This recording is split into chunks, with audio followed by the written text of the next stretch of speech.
So first of all, I would like to offer my tashtelek and greetings to all those who have gathered here, such as the Geshe, Kimbos, monks, and also especially Lamangon, Nobu, and all of the Kasa Virupa Asanga family, as well as also all those who have gathered here online. So today I've been requested to give a talk on the history of the Baldan Sakya tradition. And this is quite a complicated thing to talk about because it's so broad. There's so many things to talk about. And especially this is when you speak about the history of Sakya, it is, you could say, a 948-year-old history. And that is the duration of the tradition itself.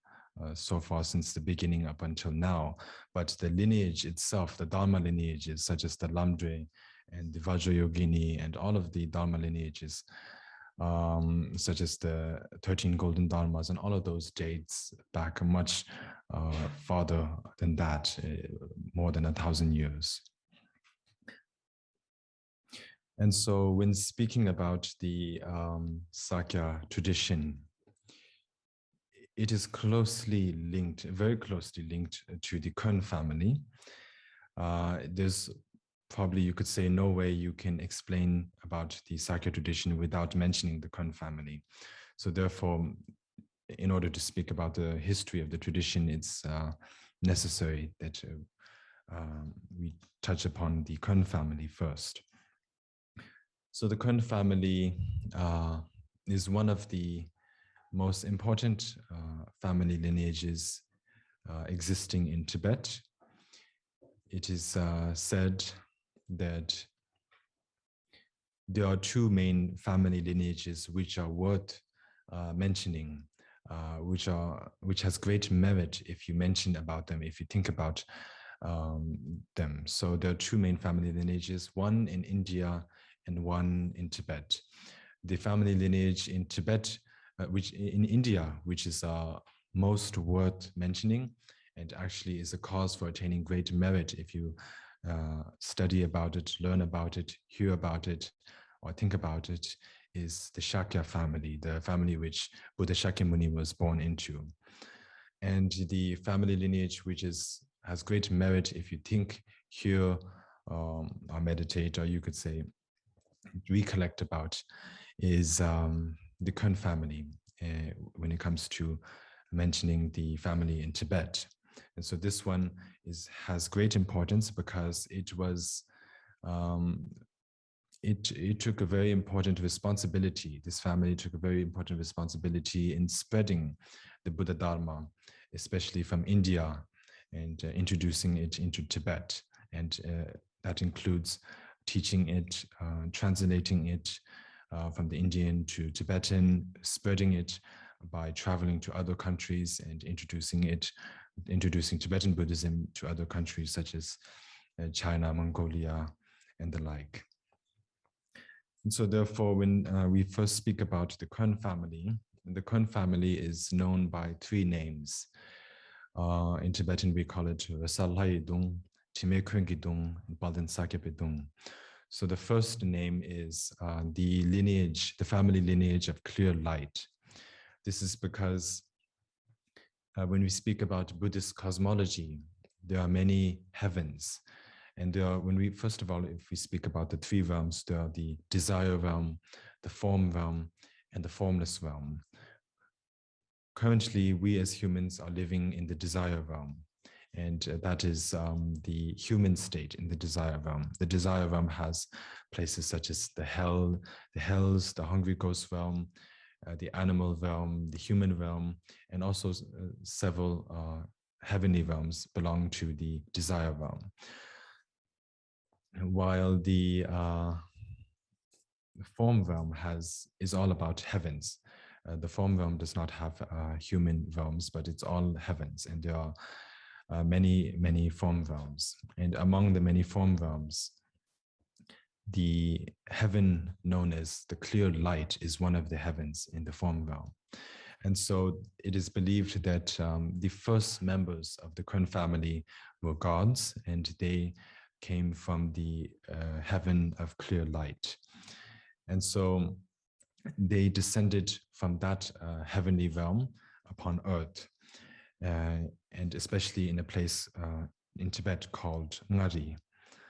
And also sometimes, according to some sources, it is said that they descended from that heaven to the place called Shelza Gyalbo, which is a mountain. So, and this is the very earliest mention of the Kun family.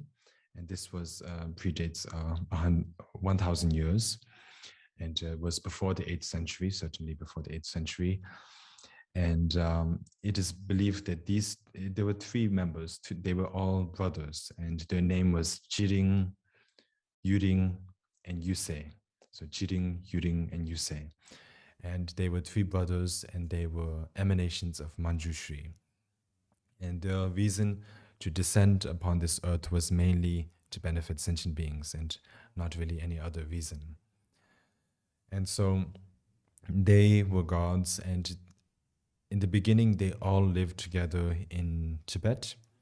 But then eventually the first brother, Jiring, and the last brother, Yusei, returned back to the heavenly realm, while Yuring, the middle brother, was left behind, and he decided to settle down on earth.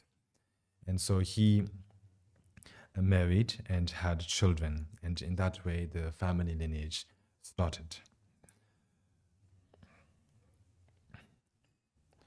So Yuring had many sons, and there were about 7, I believe.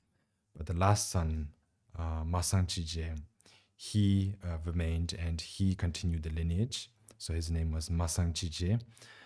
And Masang Chije married the lady known as Tokjam Murmo. And together they had a son named Toksa Paotak. And Toksa Paotak married the lady named as Lucham Drama. And together they had a son named Lutsa Takpo Urchin. And together, Lutsa Takpo Urchin married the lady known as Mensa Tsomo Gyal. And together they had a son named Yapanke.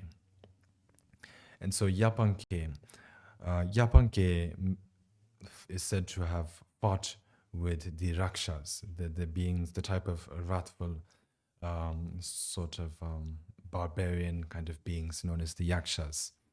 And he killed one of the Yaksha men and took the wife of the Yaksha, whose name was Yadrum Silima. And so Yadrum Silima was not a human, but she was a sort of, some would call an ogress, ogress, and some call, you could say, maybe a vampires. So therefore, this was quite a unique connection, because the husband was Yapang Ge, and he was a god of the form realm, while the wife was, maybe you could call, a vampiress. And so together they had a son named Kun Parge.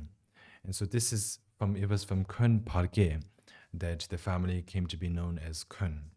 Until then, it was known as the family of clear light. And the reason why Parge was named Kun is because, first of all, Kun means conflict. And he was born between the conflict of gods and vampires, you could say. And because of that, he was named Kun, which is conflict. That is an explanation on the outer level. On a more deeper level, Kun means conflict with ignorance, because it is known that this family, which is Kun, has long abandoned ignorance, is far from ignorance, far away, and is not associated with ignorance. That is mainly because they are the emanations of Manjushri, and Manjushri is the embodiment of wisdom, and ignorance is the opposite of wisdom. And so that is why, that is one way you can explain Kun. Par means between, and ge means born. So born between the conflict between gods and vampires. And that is why he's known as Kun Parge. So Kun Parge married a lady named Tsensa Shambudeng, and together they had a son named Gunba Je Kungtak. And Gunba Je Kungtak lived during the 8th century, and he lived especially during the time of King Chisong Deodzin. So King Chisong Deodzin, many of you might know, is the king who invited Guru Pema Sambhava to Tibet from India, and he is remembered as the first king who built the first Tibetan Buddhist monastery, which is Samye. So Gunpa Je Kungtak was the minister, the financial minister of King Chisong Deodzin. And because he was so good at his job during the reign of King Chisong Deodzin, the country, the whole country did not face any poverty, as he was so learned in financial works or business, you could say. And that is why he was also known as Kun Palboche. So this was an important minister of the King Chisong Deodzin, and he had 2 sons. He married the lady known as Langsa Nechungma, and together they had 2 sons, Kun Lui Wangbu Sungwa and Kun Dojirinchin. Lui Wangbu Sungwa is, in a short way, you could say it, Kun Luang Sungwa. His Sanskrit name is Kun Nagendra Rakshita.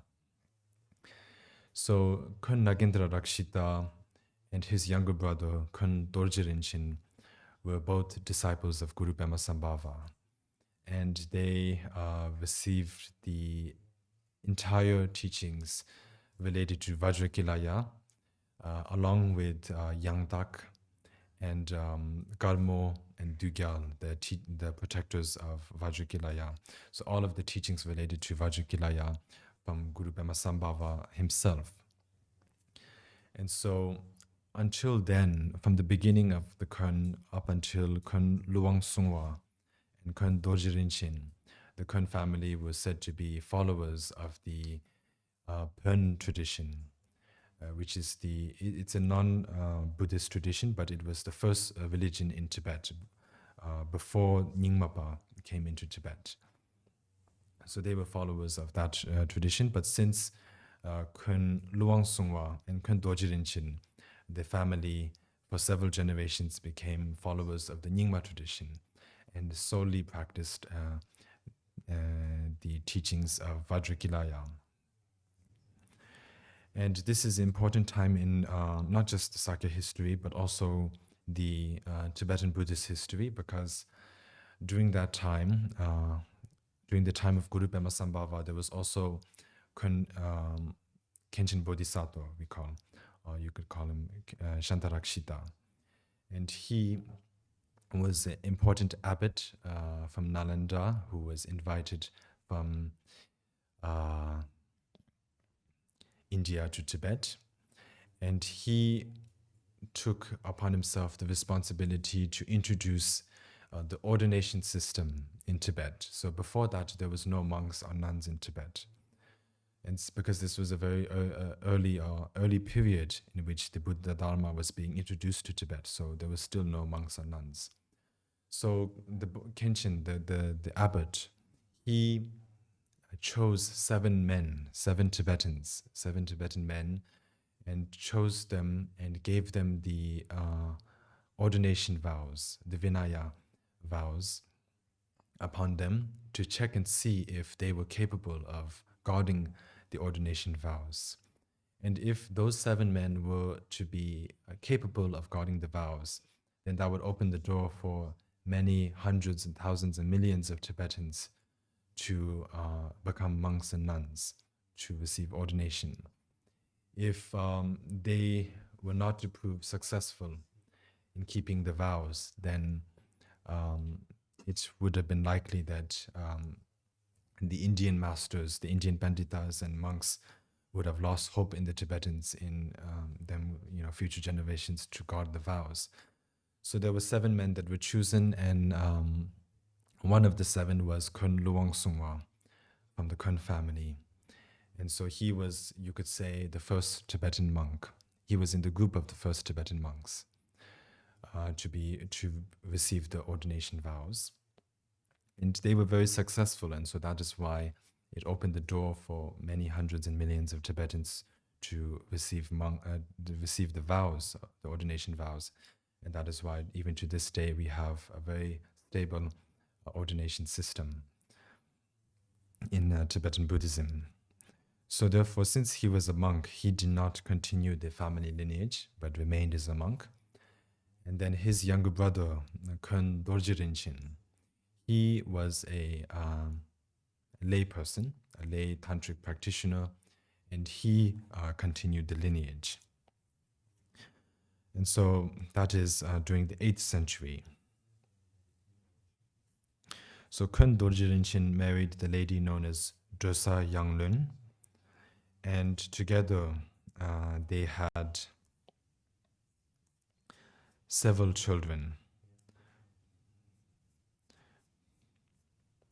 And among the several children, one of the main was Sherab Yönden. Sherab Yönden continued the family line, and Sherab Yönden's son was Yönden Jungne, and Yönden Jungne's son was Tsutim Gyalpo, and Tsutim Gyalpo's son was Tsuktor Sherab. So in this way, the family continued for some time, and Tsuktor Sherab's son was Khön Gyegyap, and Khön Gyegyap's son was Khön Gyetong, and Khön Gyetong's son was Khön Palpo, and Khön Palpo's son was Khön Shakya Lodro. And then Khön Shakya Lodro had 2 sons.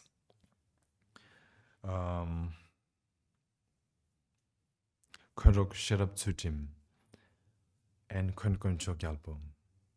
So up until then, since Khön Luang Sungwa until Khön Sherab Yönden,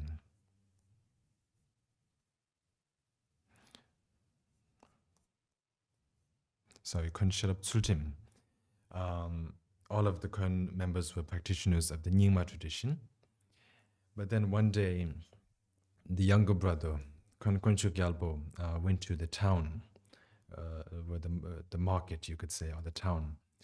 And there he saw that in the town, in the middle of the town, there was a play going on. And in that play, the Nyingma practitioners were displaying their very sacred cham dances in the middle of the town, just as sort of like for entertainment purposes. And he was very interested in this. He thought, he really saw this, found this to be very interesting. And then when he returned home, he informed his brother what he saw, his elder brother what he saw. And his elder brother told him that this is not a good sign. It is a sign that the secret mantra, the Vajrayana teachings, are being publicized right now, instead of being kept secret as it should be.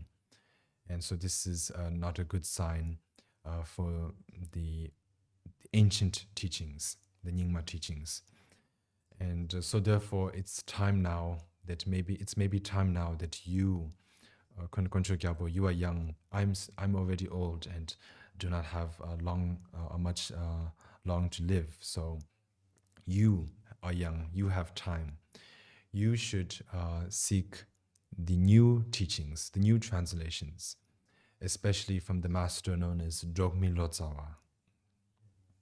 So he gave this instruction, this command to Khön Koncho Gyalpo.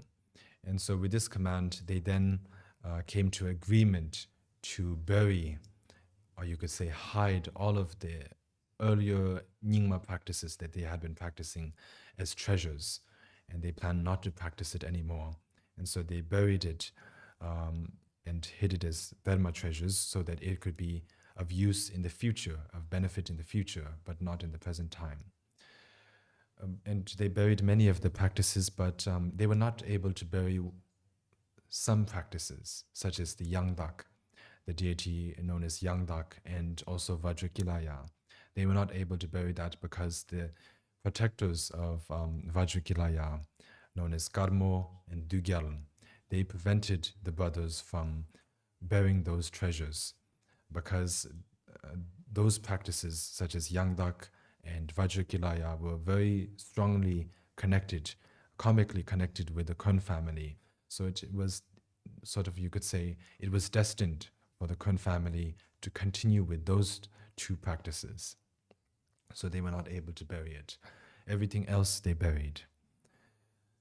After that, Kun Kuncho Gyalpo sought the master Drogmi Lodzawa, just as his brother had told him to do so. And this is important time, not just for the Sakya, but also because at the same time, the Kaikyu tradition was being formed. And as we all know, the founder of the Kaikyu is Marpa Lodzawa. And Marpa Lodzawa's teacher was also, Marpa Lodzawa had many teachers, but his teacher was also Drogmi Lodzawa.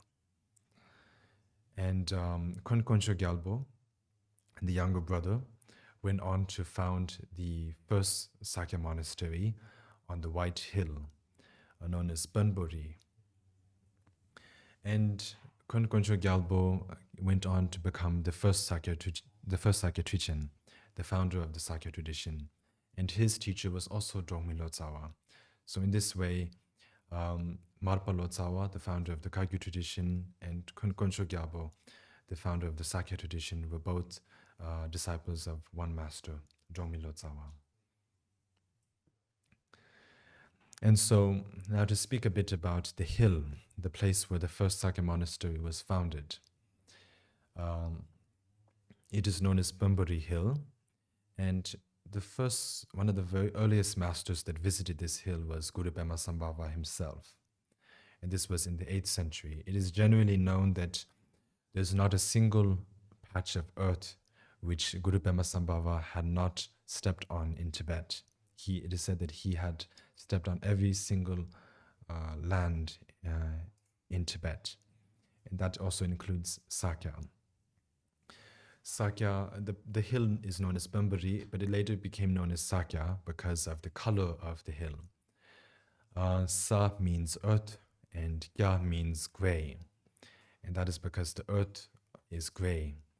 But it can also be translated as white mountain. You can translate Sa is mountain and Kya is white. So you can call it white mountain as well. But it is most commonly translated as grey earth. So when Guru Pema Sambhava visited this earth, this grey earth, he, of course, to his cleverance, understood that in the future there would be great activities of benefiting sentient beings. It would be sort of like a headquarters for the Sakya tradition and for the Kun family. And from that place, the Buddha Dharma would spread and benefit many sentient beings. And so therefore he blessed the whole land. He consecrated the whole land and established different stupas in the different directions to protect the land. And so that is the first special quality of Sakya. Then the second special quality is that before Kun Kuncho Gyalpo, there was the great master, the Bengali Indian master known as Atisha Dipamkara Srijana. So he was important master who introduced the Kadam tradition in Tibet. It is one of the new schools following the ancient Nyingma school.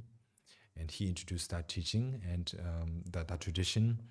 And when he visited Sakya, at that time, it was before Kun Kuncho Gyalpo had bought the land. So there was no monastery. It was an empty land. And so it was just an empty plain. And when he looked at the plain, he first arrived at the place called Chakzal Gang. It's called Chakzal Gang because it is the place from where he prostrated to the land. So when he arrived at Chakzal Gang, he had a very good view of the hill, the Banburi hill. And on that hill, to his pure vision, he saw one Shi syllable, one Hung syllable, and 7 Di syllables. And he also saw 2 yaks grazing in the land. And right after he saw that, he immediately prostrated towards the hill. He offered his prostrations, and he made many offerings in front of the hill. And this sort of puzzled his attendants, the Benditas from India who were accompanying him to Tibet. And they asked him, "Why are you prostrating to this hill?" And he replied, "Do you not see all of these very marvelous, miraculous signs appearing on the hill?" And they replied, "No, we do not." And he said, "There is 7 Di syllables, 1 Shi syllable, and 1 Hung syllable. It is a sign that in the future, at this place, there will be 7 emanations of Manjushri. The 7 Di syllables symbolize that there will be 7 emanations of Manjushri. The 1 Shi syllable symbolizes that there will be 1 emanation of Avalokiteshvara, and the 1 Hung syllable symbolizes that there will be 1 emanation of Vajrapani, and they will appear and live at this place in the future and will greatly benefit sentient beings. And these syllables also show that not just them, but there will be a continuous emanations of the Riksum Gombo, the Buddhas of the 3 families, which are Manjushri, Avalokiteshvara, and Vajrapani. And there will be a continuous, unbroken stream of emanations of the Riksum Gonbo appearing in this land. And the 2 yaks grazing in the grass symbolize that this place will be protected by 2 important Mahakalas. The Kurgi Gombo, the Mahakala that we have here, and also the 4-faced Mahakala. So in this way, he prophesied of the appearance of the Kern family, also prophesied that of the Sakya tradition, and also prophesied of the great benefit that this tradition will bring. So this is the second special quality of Sakya. It was visited by Adisha and prophesied and blessed by him. And then there's the third special quality, which is the visit. It regards the visit of Mahasiddha Virupa to Sakya. But I will mention that later on when we speak about the biography of Sachen Kunga Nyingbo, the third Sakya tradition. So anyways, Kön Köncho Gyalpo bought this land, the Banburi, and he established the Sakya Monastery.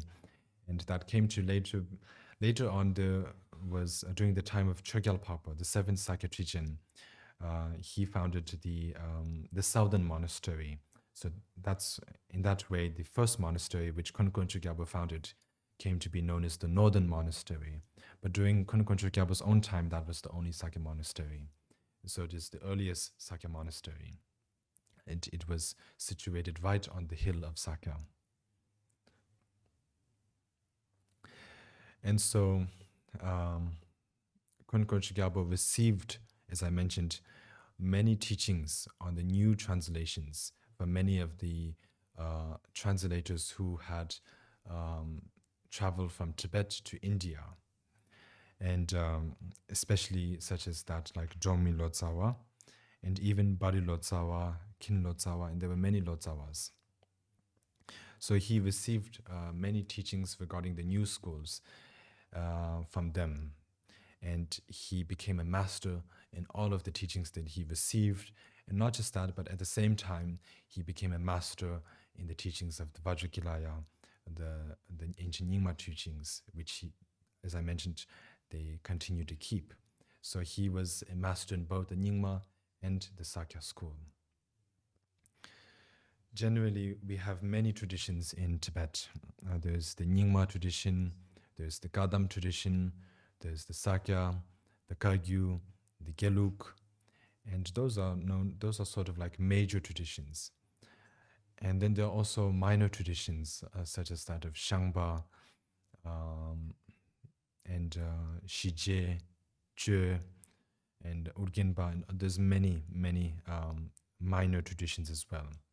But mostly we know about the Nyingma, Gadam, Sakya, Kaikyu, Gelug. Gadam sort of became extinct over time, but their teachings were absorbed by the Sakya, the Kaikyu, and the Gelug. And so the Sakya, Kaikyu, and Gelug continue to guard their teachings, but the actual tradition and the followers no longer exist.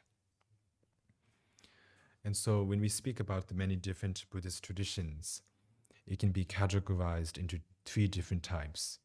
Those who practice you could say those who follow the ancient Nyingma school, those who follow the Sarma or the new schools, and then those who follow both the Nyingma and the Sarma schools. So there are three different types. The first type, which only practices or only follows the ancient school, is the Nyingmapas themselves, as they are focused on their own practice, the Nyingma tradition. And then there are those traditions who follow the new schools, and only the new schools. Those include the Kadam tradition, the Kaikyu tradition, and the Gelug tradition. And then there's the tradition which follows both the Nyingma and the Sarma, or the new schools, and that is the Sakya tradition. This is because although the Kaikyu and Gelug, even these days, currently do practice several Nyingma practices, in the beginning, during the time of their founders, like for the Kaikyu, Marpa Lotsawa, Melarepa, and Gambupa, and for the Gelug, Jetsongkapa, Gyatsa Tamarinchin, and Ketugele Pasang, and they themselves, the founders, did not practice the Nyingma tradition. They did not really do the Nyingma practices, but mainly focused on the Sarma practices. It was only like during the time of the Karmapas that the Nyingma practices were introduced into the Kaikyu tradition. So it was later, not during the time of the founders.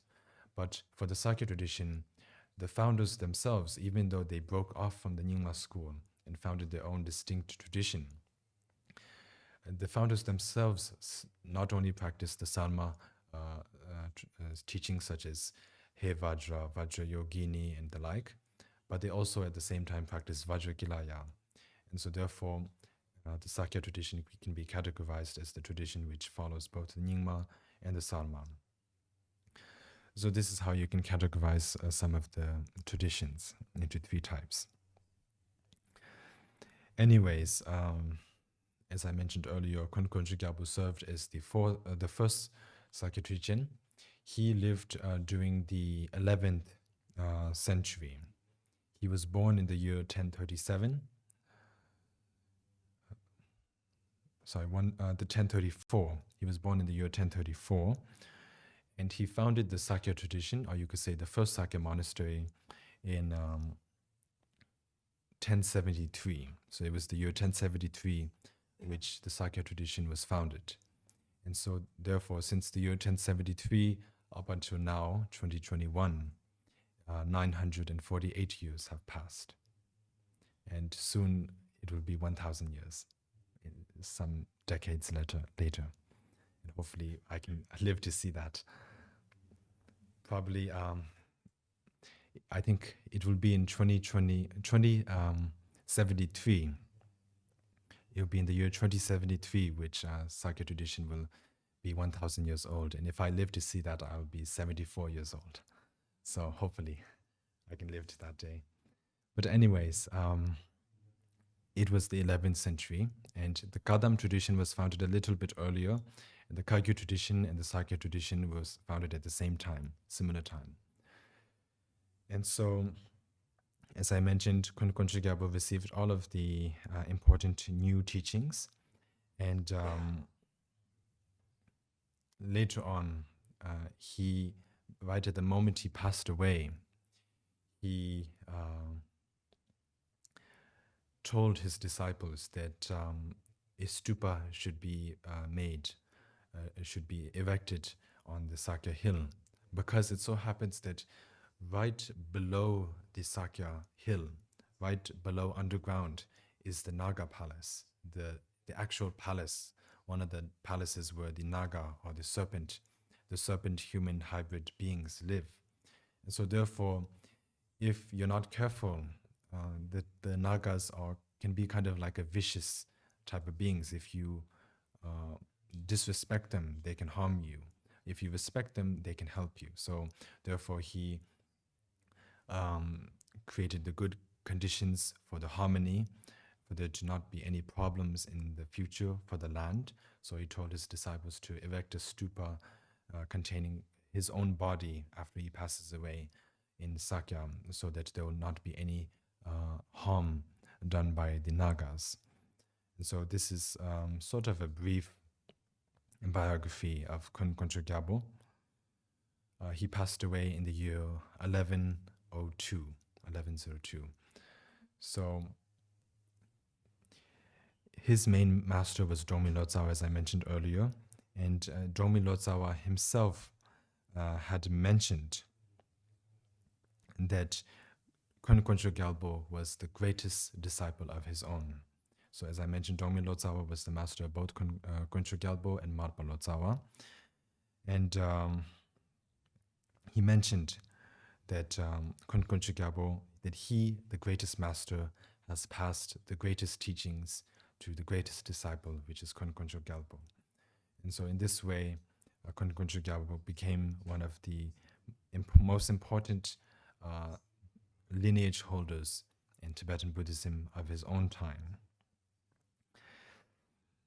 And then, after that, we must now speak about Bari Lotsawa and Sachen Kunga Nyingbo. Bari Lotsawa is the second Sakya tradition, and the Sachen Kunga Nyingbo is the third Sakya tradition or Sakya throne holder. But it so happens that Bari Lotsawa is not, he does not belong to the Kun family, but he served as the Sakya tradition because at the time Konkoncho Gyalpo passed away, Sachen Kunga Nyingbo was still very young and too young to ascend to the throne of Sakya. And so therefore, Sachen Kunga Nyingbo's mother told him that you are too young. At the moment, you should study. Studying is the most important, as you must become a lineage holder. If you do not have the Dharma knowledge, it is very difficult to benefit sentient beings. So therefore, you must first study. And meanwhile, Sachen Kunga Nyingbo's mother arranged for Bari Lotsawa, who was one of the disciples of Konkoncho Gyalpo, as well as one of the teachers of Konkoncho Gyalpo as well, to ascend to the throne of Sakya for the time being, and to also serve as the teacher to Sachen Kunga Nyingbo. So the biography of Bari Lotsawa can be very interesting. He was a master who had many, many visions of deities such as Avalokiteshvara, Tara, and the like, and they would constantly guide him and give him prophecies on what he should do to benefit sentient beings. And he himself was born in Dokam, eastern Tibet. And since the very young age, he was naturally inclined towards the Dharma, and he would recite as a child the six-syllable mantra of Avalokiteshvaram, Om Mani Padme Hum, many times. And as he grew up, one day, a Dakini told him that you must head towards Uzang, central Tibet, without any hesitation. And if you do that, you will achieve a great goal. And so accordingly to that, at the age of 19, he left for Yuzhang. And while on his travels, Tara, the embodiment of the activity of all of the Buddhas and one of the most loved female Buddhas, helped him and guarded him and protected him from the fear of thieves and robbers on the way. And so in that way, he was always, you could say, 24 hours protected by the divinities. And after he arrived at Yuzhang for a number of 15 years, He studied both the common and the uncommon teachings through both learning, contemplation, and meditation. And in that wonderful process of practicing the Dharma, he became a master in whatever he learned. And he traveled a lot. In the past, the Lotsawas or translators of Tibet are known to travel a lot. And they traveled solely to receive Dharma teachings, to receive the Dharma teachings and bring it to their own country and to translate it so that others could be benefited, especially their own country people. So this is the work of the Lotsawas, and he was one such Lotsawa, an important Lotsawa. And so he traveled all across Tibet, and he even traveled to Nepal. And also Avalokiteshvara appeared before him and prophesied that if he left for India, he would achieve a very important goal and would benefit numerous, innumerable sentient beings. And so, accordingly to that prophecy, at the age of 34, Bari Lotsawa, along with 13 other Dharma colleagues, left Tibet for India. And after arriving in India, he first met the Acharya Mahayogi, and from him he received the teachings of Vajra Verahi. And due to that, Bali Lotsawa was able to witness Vajravaravi. He was blessed with visions of Vajravaravi and attained Siddhi in that way.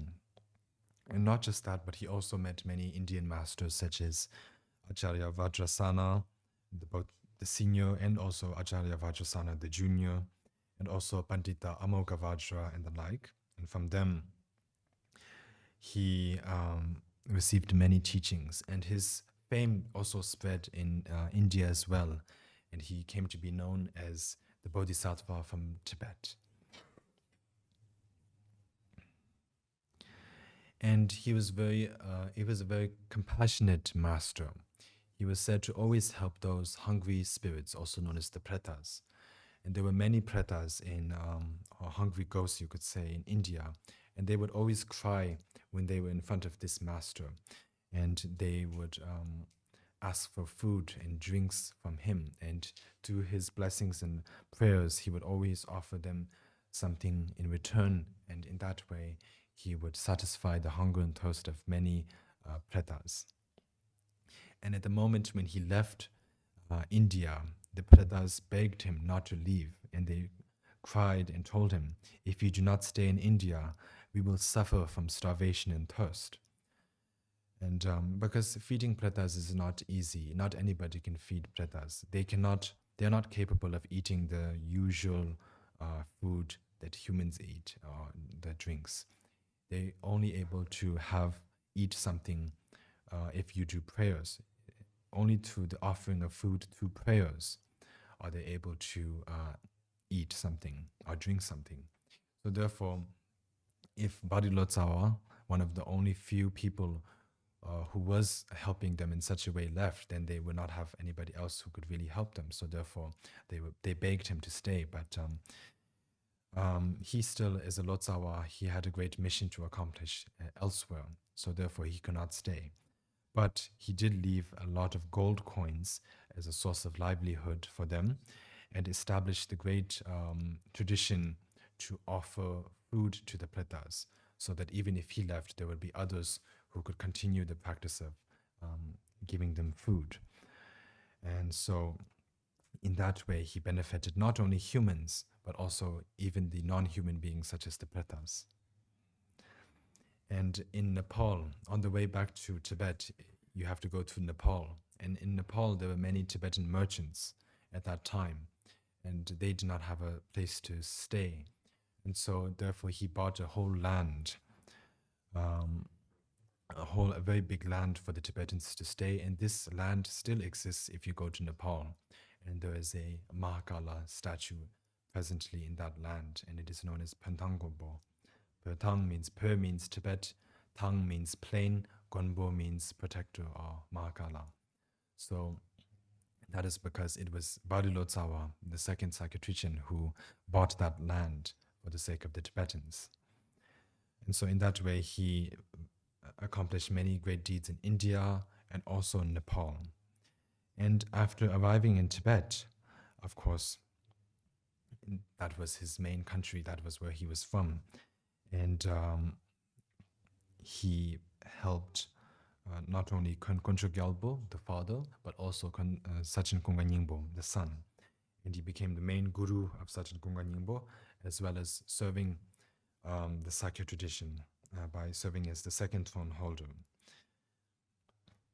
And so he gave many instructions to Sachin Kunga Nyingpo, such as the Bari Gyatsa, the 100 collections of Bari, also known as the Truptap Gyatsa.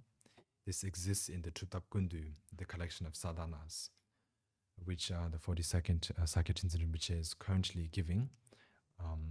He gave it a little bit of it in 2019, and he will give the rest of it whenever time permits.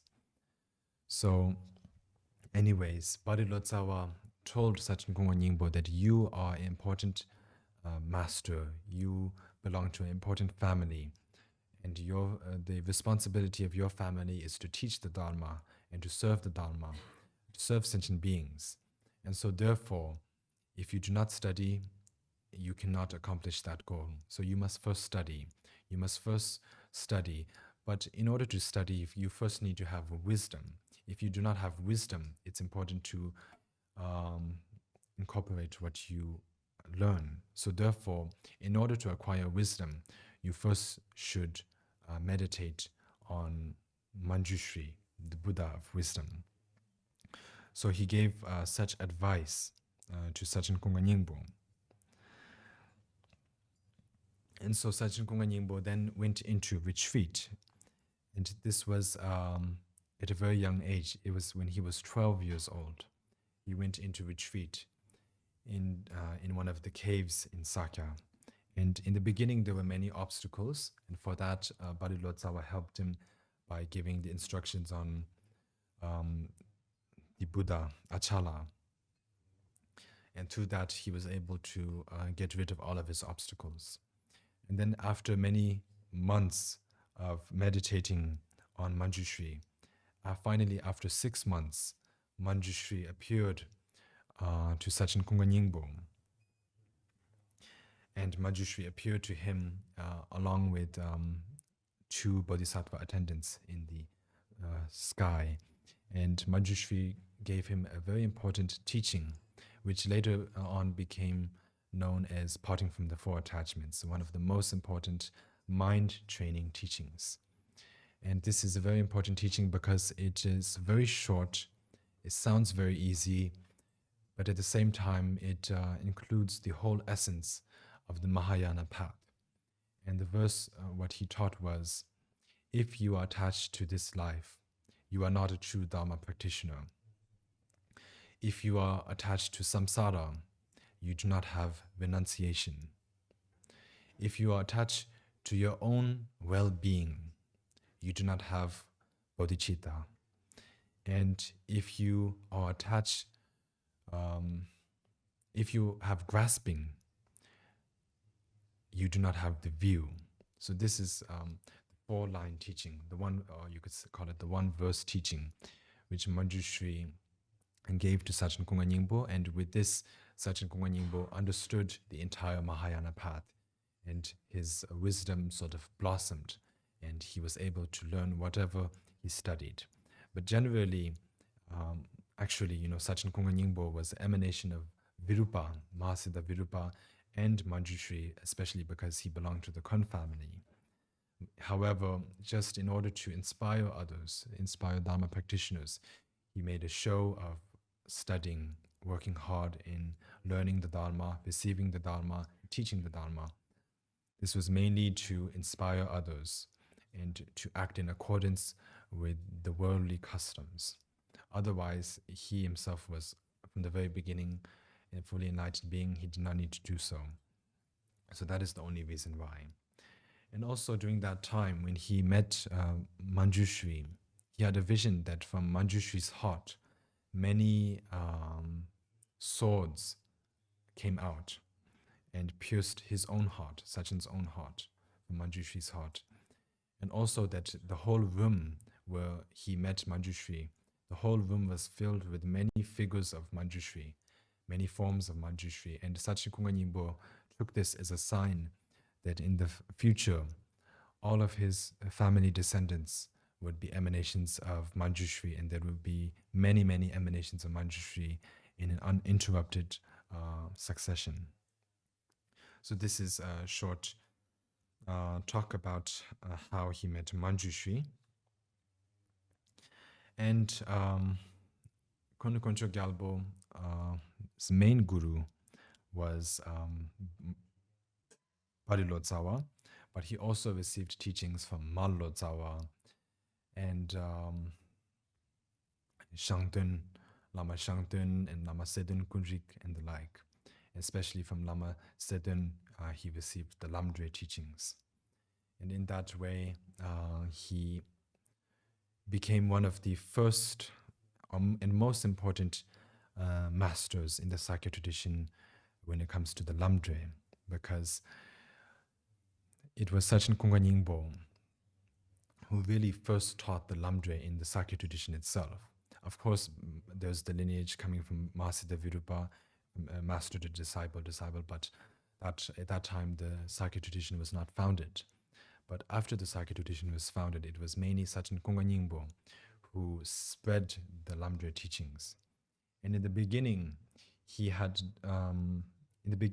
when he first heard the Lamdre teachings, he did not take any notes, because at that time, the Lamdre teachings were kept very secret, and there was commandments that he should not teach it to others immediately, but he should first practice upon it for many years, and only after he has mastered it should he teach the Lamdre to others.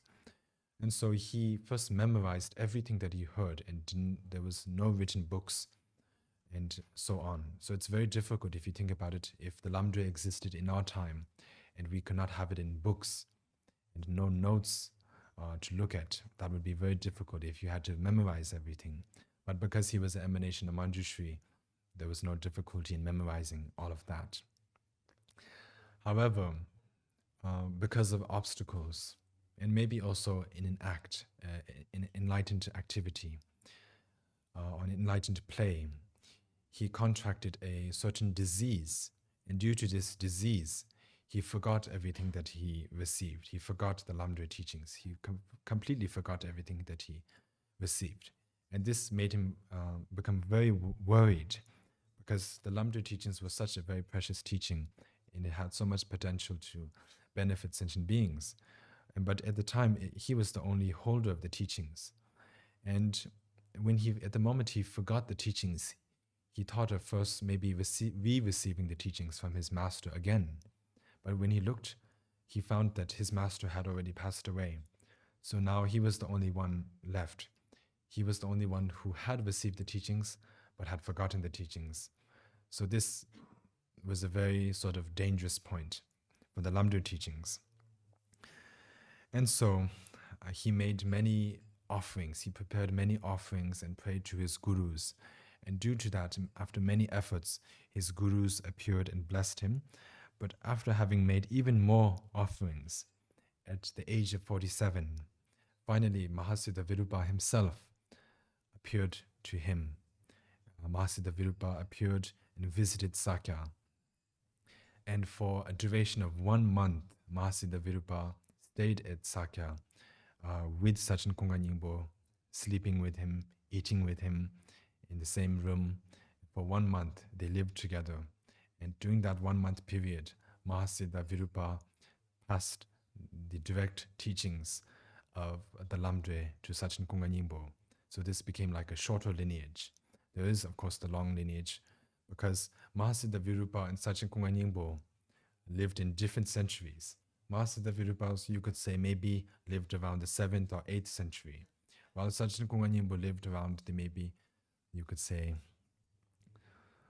the 12th century. So they lived in different centuries. But Mahasiddha Virupa still came directly to Sachin Kunga Nyingbo and passed everything to him. if you think about the long lineage that goes through the centuries, the Lamdru lineage was first taught by Vajradhara. And then Vajradhara taught it to Nairatma, Vajra Nairatma, the consort of He Vajra. So this is interesting because we have important female,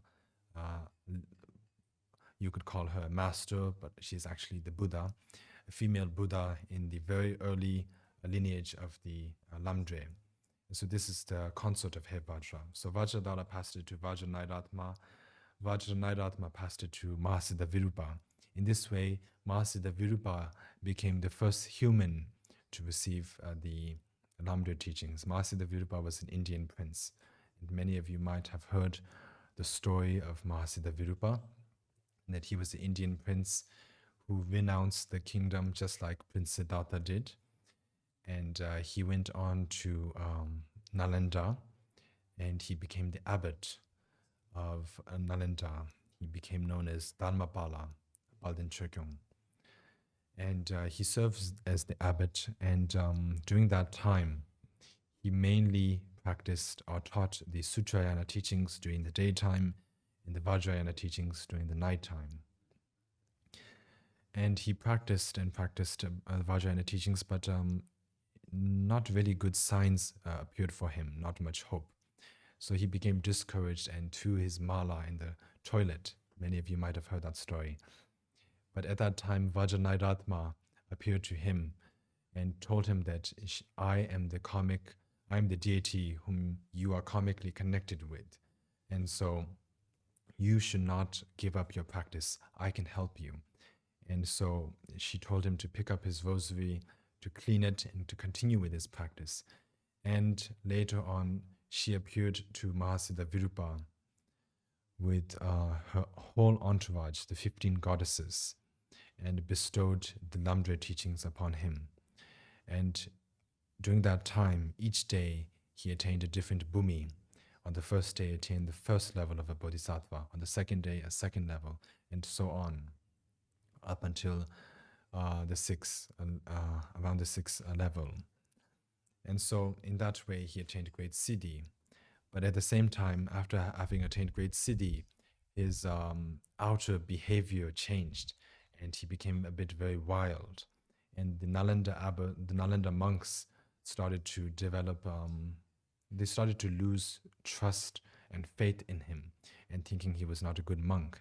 And he himself would say, I'm not a good monk. And so he was then expelled from Nalindra. So Mahasiddha Virupa was expelled, and he went on to many places like Varanasi, and would go naked except for wearing a garland of flowers, and he would drink many beer and very different sort of Buddhist appearance from most practitioners. So he was a very wild master, and mainly because of that, he is also known as the king of the yogis, one of the most important Mahasiddhas among the 84 Mahasiddhas of India. And so there are many stories regarding him, and of course we don't have the time to go through all of that, but one of the most famous stories is how he reversed the flow of the Ganges River to his will, and also how he drank the beer for days and nights without any end, and at the same time stopped the sun. And so that is a very miraculous feat.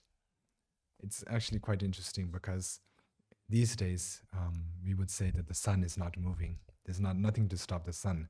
It's the planet, it's Earth that is moving. So maybe in those days, of course, we say that he stopped the sun, and the sun was stopped in its tracks.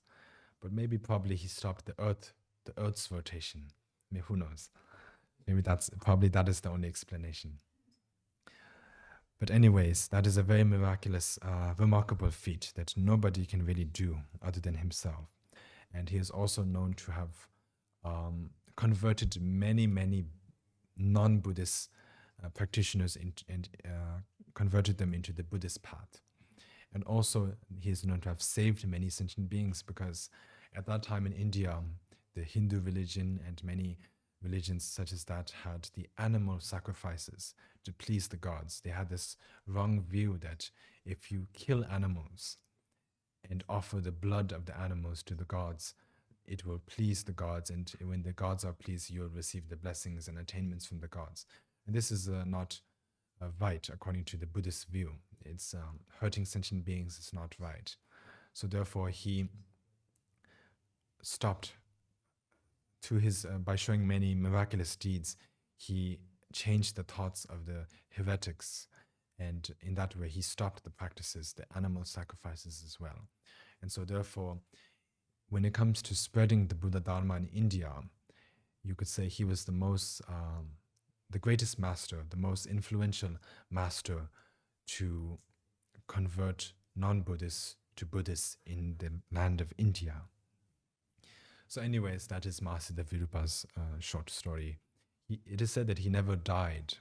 It's not like human beings. Just as we say Guru Bema Sambhava never died, Guru Bema Sambhava went straight to Sangdopari and remains there to that day.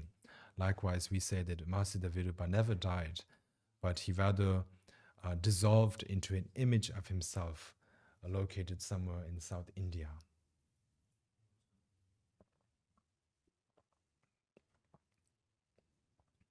And so anyways, during the 12th century, when Sachikunga Nyingpo was facing difficulties and offered Mahasiddha Virupa prayers, it was from that statue of Mahasiddha Virupa himself, which he had earlier dissolved into, that he came out and he arrived at Sakya, Tibet. And there, as I mentioned, he stayed with Sachikunga Nyingpo for 1 month. And during that time, he covered the whole Sakya hill with one seating. And so this is a very miraculous deed, because we say that Mahasiddha Virupa sat on the whole hill, and the whole Sakya hill became his seat. And when you say that, you might think, oh, maybe Mahasiddha Virupa became very big. He emanated himself to become really big. In that way, he sat on the hill. But we say that that is not the case. It was a very miraculous deed. And when he sat on the hill, Mahasiddha Virupa did not become any bigger, nor did the hill become any smaller, but it is just a miraculous deed. Just as we find in the story of Milarepa, of how, in order to instill devotion in his disciple Rechungpa, Mahasiddha Milarepa entered into the yak horn, the yak horn to drink wine. And when he entered the yak horn, the yak horn didn't become any bigger, nor did Milarepa become any smaller. But it's just a miraculous deed that sentient beings cannot comprehend. So it's similar. And so that visit of Mahasiddha Virupa to Sakya is the third special quality of the land of Sakya. As I mentioned, the first quality is Guru Bema Sambhava's visit to Sakya. The second quality is Atisha's visit to Sakya. And the third quality is Mahasiddha Virupa's visit to Sakya. So these are the three special qualities of Sakya.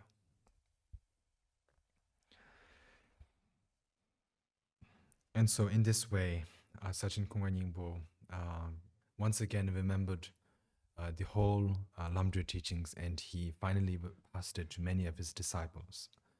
And among his many disciples, there were two main disciples, Sonam Tsemmo and Tapa Gyaltsen. Sonam Tsemmo was the fourth Sakya Trichin, and Tapa Gyaltsen was the fifth Sakya Trichin. And so Sonam Tsemmo was also, in his own right, a great master. It is said that at the moment Sonam Tsemmo was born in Tibet, in Sakya, the Dakinis in India, especially the Dakinis in Bodh Gaya, proclaimed to everyone in India, especially those Dependitas in Bodh Gaya, that the emanation of Manjushri, known as Punya Murta, also known as Sonam Tsemmo, has been born in Tibet, in Sakya. So in that way, Sonam Tsemmo's fame was renowned in India because the Dakinis proclaimed about him in India. And it is said that the message of Sonam Tsemo's birth was proclaimed not only around Bodh Gaya, but also in the lands such as Kosambi. And it is said that Sonam Tsemo, from a very young age, even around the age of 3, he had many visions of Manjushri, Vajra, Tara, Akshobe, Avalokiteshvara, Mahasiddha Virupa, and many more. And he received their blessings, and he also could teach at the age of 3 from his own heart by memory without having to look at any textbook. The tantras of Vajra, Chakrasamvara, and the Abhidharma Samuchaya. So a very unusual child. Very kind of impossible, probably in these days. So anyways, till the age of 16, he studied under his master Sajin Kunga Nyingbo, Bari Lotsawa, and the like. And ultimately, he became the master of all of the tantras. And at the age of 17, it was known that there was no master such as Sonam Tsemo that was as learned as him. It was known that he was the only master, the greatest master, and the most learned master, especially on the tantras. And this fame spread even along the banks of the Ganges rivers. And whenever he had any doubts regarding Vajra and Chakrasamvara, the practices related to that, he could directly ask, just as we ask our own teacher or our friend, he could directly ask his questions and dispel his doubts in front of Arya Manjushri and Mahasiddha Virupa. So he had that special connection with them, where he could ask anything that he wanted at any time. And from the year 1158, for a number of 11 years, he studied philosophy, logic, and epistemology from the great master Chaba Chögyal Singye. So Chaba Chögyal Singye is one of the masters who is known to have introduced the debate system in Tibet. So this is an important time as well for Tibetan Buddhism, as Sonam Tsemo was the disciple of Chaba Chögyal Singye and one of the best students of his. However, Sonam Tsemo is not known to have lived that long, and not as long as his younger brother Tapa Gyaltsen. And so during that time, he, in order to first study the Buddha Dharma, he passed the throne, the ownership of the throne to Jizun Tapa Gyaltsen, appointing him as the 5th Trijin, so he could study meanwhile. And meanwhile, he attained great siddhi and many yogic powers, and it is said that he could travel to the heavenly realms such as Potala, which is the heavenly realm of Avalokiteshvara, and also Odhyana, where Guru Pema Sambhava lives, and so on. In one day, he could travel to all those places in one day. And those are such places that ordinary beings cannot travel, let alone in one day. So this is an important special quality of his. And when he passed away, he did not pass away just as any ordinary human being would by leaving their body behind, but he rather ascended into the sky and went higher and higher up and finally disappeared. It is said that, first of all, there's several sayings regarding how he left Earth. But one saying is that he took a bath and whatever impurities that he had from his body, he gave to his attendant and told him to eat it. And of course, the attendant was disgusted by that thought to eat the impurities of the body. So the attendant threw it away and gave it to Sonam Tsemo's puppy, Sonam Tsemo's dog. And the dog ate it. And then soon after that, the attendant saw that Sonam Tsemo was leaving Earth. He was from a certain place in Sakya where there was a rock. From there, he ascended into the sky, up into the sky. And along with him, the puppy was also ascending because the dog had eaten the blessings of Sanan Semo. And so, of course, regret for him. But anyways, that is very unusual because he left without leaving his body behind. And in that way, he left directly to the Pure Land. That is a short account of Sonam Tsemo's life. Then there is Jizun Traba Gyaltsen, the fifth throne holder. And he was also very important as he was the teacher of the famed Sakya Pentita. And Jizun Traba Gyaltsen is the third son of Sachen Kunga Nyingbo. And from a very young age, just like Sonam Tsemo, he commanded his authority on the tantras, such as the Arya, Manjushri, Namasamkriti Tantra, and so on. And also when he was young, a voice from the sky declared that for 7 lifetimes, Arya Manjushri had been Jizun Traba Gyaltsen's tutelary deities. And also, Jizun Traba Gyaltsen had the ability to remember many of his past lives, especially past lives in which he had taken birth as Indian Panditas. And so that was a special quality of his. And so he received the teachings from Sachen Kunga Nyingbo and Jizun Traba Gyaltsen, from Sonam Tsemo, sorry. And especially he received the Lamdre teachings from his elder brother, Sonam Tsemo.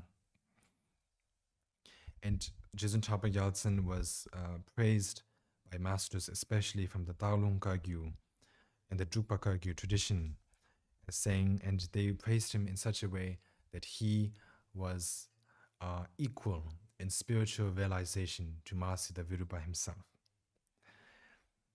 And it is said that as a sign of his command over all of the tantras, Jizun Traba Gyaltsen would contemplate, he would meditate upon 70 mandalas every day. This is very difficult, actually. There's nobody that can do that these days. You can say that for sure, that there's nobody who can meditate on 70 mandalas a day, let alone one. One mandalas, of course, maybe 4 or 5 is possible to meditate on in one day. But mandala, you know what mandala is. It's a diagram, has many, many details and many visualizations you need to do of the deities, the palace, the environment, and so on. But if you think about, if you try to meditate on 70 such mandalas in one day, not just once, one time, but every single day, uninterrupted, 70 mandalas. That is very difficult. But he was capable of doing that. And so at that time, many of you might have heard of the famed Nalindra University in India. Nalindra University had already been existing, and it still existed at that time. It was not emptied. Because the Sakya tradition was founded at least about, let's see. So the first Sakya monastery, which was founded by Konkonjo Gyalpo, was founded 127 years before Nalindra University was destroyed. So that was quite before, maybe you could say over 1 century before Nalindra University was destroyed. So that means the Nalindra University at that time was still a very busy hub for learning, education, logic, philosophy, and so on. But during the time of Jizun Traba Gyaltsen, it was around that time, in the year 12,000, that Muslim Turkish forces arrived and ransacked Nalindra University and killed many monks and burned the library. The library was known to have been very, very big library, that it took many, many months to burn all of the Dharma textbooks that were in the library. So that was of great loss to the Buddha Dharma, especially to Buddha Dharma in India. And it was also a start for the decline of Buddhism in India. But anyway, Nalindra University, just as all universities, have a principal that will look after the whole university. So for Nalindra University, because it is a Buddhist university, it is headed by a monk. and the principal abbot, who also takes upon himself the responsibility to teach the Dharma to the students. During that time, because it was the end of Nalindra University, there lived the abbot Shakya Bhadra. So Shakya Bhadra was the last abbot. He was a Pandita from Kashmir. And he was the last principal abbot, because after him there was no more abbot as Nalindra was destroyed. But anyways, around that time when it was destroyed, many abbots, many Panditas escaped from Nalindra, at least those who survived. And Kashmiri Pandita went to Tibet. Meanwhile, as there was no more Nalindra, he just traveled. Sort of also like an exile, as Tibet was now a safe place. India was not a safe place because the Turkish forces, the Muslims, were killing monks wherever they found monks. So it was not a safe place. So they traveled to India, to Tibet. And at that time, when the last abbot of Nalindra, Kashmiri Pandita, lived, it was the same time when the fifth Sakya tradition, Jesun Trapa Gyaltsen, and the sixth Sakya tradition, Sakya Pandita Kunga Gyaltsen, were living. So the last abbot, Kashmiri Pandita, came to Tibet, and he became the guru of Sakya Pandita and taught the sixth Sakya tradition, Sakya Pandita, who was also the nephew of Jesun Trapa Gyaltsen. So he taught, Kashmiri Pandita taught Sakya Pandita mainly pramana, also known as epistemology. And so this topic and also other topics and things also related to Vajrayana. And during that time, we will mention a little bit more about that, but Kashmiri Pandita lived at Sakya, at the Sakya Monastery for some time with Jesun Trapa Gyaltsen and Sakya Pandita. And during that time, Kashmiri Pandita predicted a solar and a lunar eclipse of the sun and moon. Because Kashmiri Pandita was skilled in astrology, so he could tell when there would be an eclipse. And however, Jesun Trapa Gyaltsen said that, oh, that's not going to happen. As you said, it's not going to happen. And then after that time, right at the moment when, as Kashmiri Pandita had predicted that there would be the eclipse, Jesun Trapa Gyaltsen, to his meditation on the winds, on the inner winds, prevented the eclipse from occurring. And in that way, he proved himself to be a great master on the Tantras. And also, at one time when Kashmiri Pandita asked Sakya Pandita, "What is your uncle doing?" Sakya Pandita replied, "He is practicing, he's meditating." Kashmiri Pandita said, "Okay, then let's go see him, see how he's doing it." And so they went to Jesun Trapa Gyaltsen's room. And when they went and opened Jesun Trapa Gyaltsen's room, Jesun Trapa Gyaltsen was in the middle of the visualizing the mandala of Goya Samaja, the Buddha Goya Samaja. And he was using his Vajra bell at that moment.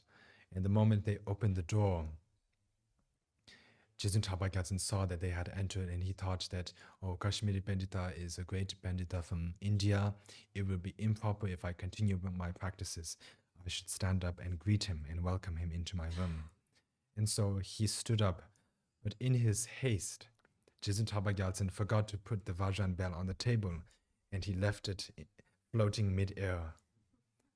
And when that happened, Kashmiri Pandita was so amazed that he immediately prostrated to Jesun Trapa Gyaltsen. So this is an interesting account of how the abbot of Nalindra University prostrated to one of the Sakya masters. And not just that, but Kashmiri Pandita was a monk, while Jesun Trapa Gyaltsen was a layperson. And these days, in many countries, especially in China, it's very difficult for them to accept the fact or to, they don't find it very nice to see monks prostrating to lay people. And of course, monks should not prostrate to any lay people, only if the layperson is very holy. But this shows that according to Vajrayana, if the layperson is the Buddha, then the monk can prostrate to that layperson. But if they are Buddha, if they are holy, otherwise, of course, monks are more important. The layperson should prostrate to the monks. So anyways, he prostrated to Jizuntapa Gyaltsen. And his attendants, Kashmiri Panditas' Indian attendants, those Panditas who had accompanied him from India, they did not like that. When they saw that, they were like, why are you prostrating to him? You are a great Indian Pandita. He is a lay person. You should not be prostrating to him. But Kashmiri Pandita said, no, he is Vajradhara in human form. So that is why I am offering my respects to him. So this is how special and important Jizuntapa Gyaltsen was, and how holy he was, that he even earned the respects and was offered prostrations by Kashmiri Pandita. And it is also said that when he taught the Guru Yoga practices to Sakya Pandita, he appeared to Sakya Pandita in the form of Manjushri. So in that way, it also shows that he was Manjushri in person as well. And it is also mentioned by the fifth Dalai Lama in his works, especially in the biography of Jizuntapa Gyaltsen, which the fifth Dalai Lama wrote. It is said in the writings of Indian Mahapandita Shakya Bhadra that even in India, a great Siddha as such as Jizuntapa Gyaltsen was rare. So it is said that during Jizuntapa Gyaltsen's time, there was not even a great master in India which existed such as him. Actually, India, at that time, still there was the Vajrayana teachings. It had not died out. And there were many Siddhas. But what he is saying, and especially what Kashmiri Pandita was saying, is that Kashmiri Pandita was from India, and he knows many Panditas and Siddhas there. And so after meeting Jizuntapa Gyaltsen, he could say that in India, there's no one like you. You're very much different from them. You are much more holier. And there's no one that can rival you in spiritual attainment. So this shows that at that period, even though the Buddha Dharma had not died in India, in Tibet itself, there were already Siddhas in Tibet, and the Tibetans were proving themselves to be very great masters in the Tantras, and who could even be unrivaled by the Indian Panditas and Siddhas. And so this is a short mention about Jizuntapa Gyaltsen's activities. At the end, when he passed away, he ascended up to the paradise of Sukhavati, where Amitabha lives. And now to mention the biography of Sakya Pandita, Kunga Gyaltsen, one of the most famous and beloved masters of the Sakya tradition. He was born as the son of the fourth son of Sachen Kunga Nyingbo.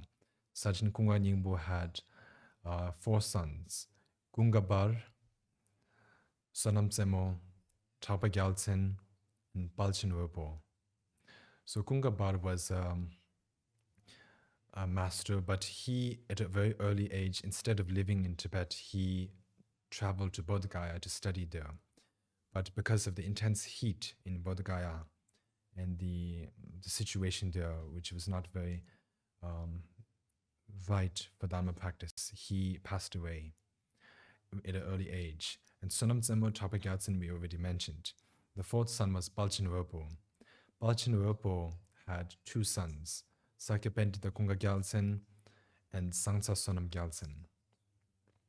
And Sangsa Sonam Gyaltsen had many sons, but the eldest son was Chogyal Parpa. So that's how the family is. So anyways, Sakya Pandita was born in the year 1182. And he is widely known. Of course, all of the Kun family are known, but he is most widely known as an emanation of Manjushri. And he is inseparable from Manjushri, and he was proclaimed by Manjushri himself that because Manjushri himself said that Sakya Pandita and I are not different. And so there are many reasons why Sakya Pandita is none other than Manjushri. If you pray to Sakya Pandita, it's the same to praying as to Manjushri. If you pray to Manjushri, it is the same as praying to Sakya Pandita. And important and very interesting thing about this master is that he was endowed with the 32 major and 80 minor signs of a fully enlightened Buddha. This is very rare because so far, maybe you could say in this aeon, there are only 3 people who have appeared in this world with such a wonderful body. And the first is Buddha Shakimoni. The Buddha Shakimoni has the white curl of hair here, and the Ushnisha, the long nails, and the Dharma chakra on the palms and the feet, and so on. And he was the first one who appeared in this world, in this time, with the 32 major and 80 minor signs. The second master who appeared was in India as well, and that was Nagarjuna. Nagarjuna appeared in that form as well. And then after Nagarjuna, there was only one person left who appeared in such a way, and that was Sakya Pandita, and he appeared in Tibet. So 2 masters appeared in, maybe you could say the Buddha was born in Nepal, so one from Nepal, Nagarjuna from India, and Sakya Pandita from Tibet. So only these 3 masters appeared in such a body. And it may be difficult to believe, but it is said that Sakya Pandita was so different that his body was not made up of flesh, blood, bones, but it was just clear light, luminosity, clear light. That's difficult to probably take in. But anyways, he was born, and it is said that in his past 25 lives, he had been taken care by Manjushri himself. And from a very young age, he would write on the ground, he would write Sanskrit letters. And Sanskrit letters is, a very unusual thing for Tibetans to write, actually. It's and the only reason why he knew that, first of all, of course, was because he's Manjushri. There's nothing that he does not know. But also because in his past lives, he had taken many births in India, and he had used that language for writing. And so therefore, when he was young, he wrote many Sanskrit letters, and that sort of worried his mother because she thought maybe something's wrong with him. But when she asked Jizun Taba Gyaltsen, Sakya Pandita's uncle, he said that there's nothing wrong with that, and that it's a sign that he is very special. And so, anyways, from a very young age, he was very dedicated to the Dharma. It is said that, something very different from him compared to other Tibetan Buddhist masters is that if you look at most of the biographies of Tibetan Buddhist masters, it shows of how they, in the beginning of their life, they had to study a lot to comprehend, to understand things. But the thing is that Sakya Pandita did not have to study because he already knew everything from birth. So this is a difference. And you won't find anything like this except for there's only maybe 1 or 2 masters in Tibet that appeared who did not have to study and who just knew from the very beginning everything. But still, again, for the sake of sentient beings, to act in accordance with the worldly custom, he studied. And especially under his guru Jizun Tapa Gyaltsen, from whom he received the Lamdre and many other teachings. At one point, Jizun Tapa Gyaltsen showed many signs of illness, although of course he was not prone to illness. He's a Buddha. When you're a Buddha, you abandon all of the illnesses, suffering, and so on. So there's no suffering, but just to inspire devotion and give disciples a chance to accumulate merit, the gurus will at times show signs of being ill so that the disciples can offer their services. Meanwhile, in that way, they can accumulate merit. So anyways, in the beginning, Sakya Pandita asked Jesus Tapa Gyaltsen to please bestow upon him the teachings on Guru Yoga. But Jesus Tapa Gyaltsen said, at the moment, you see me as your uncle, but you do not see me as the Buddha. So I cannot give it to you at the moment. But later on, when Jesus Tapa Gyaltsen showed signs of illness, Sakya Pandita took that as a chance to serve as his assistant, or you could say nurse.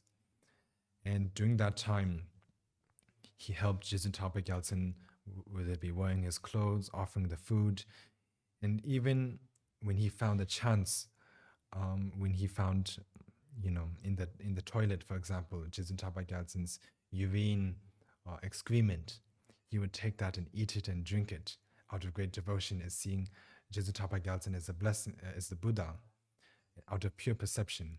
Because usually, according to our human impure perception, that is dirty. In the pure perception, those are blessings of the Guru.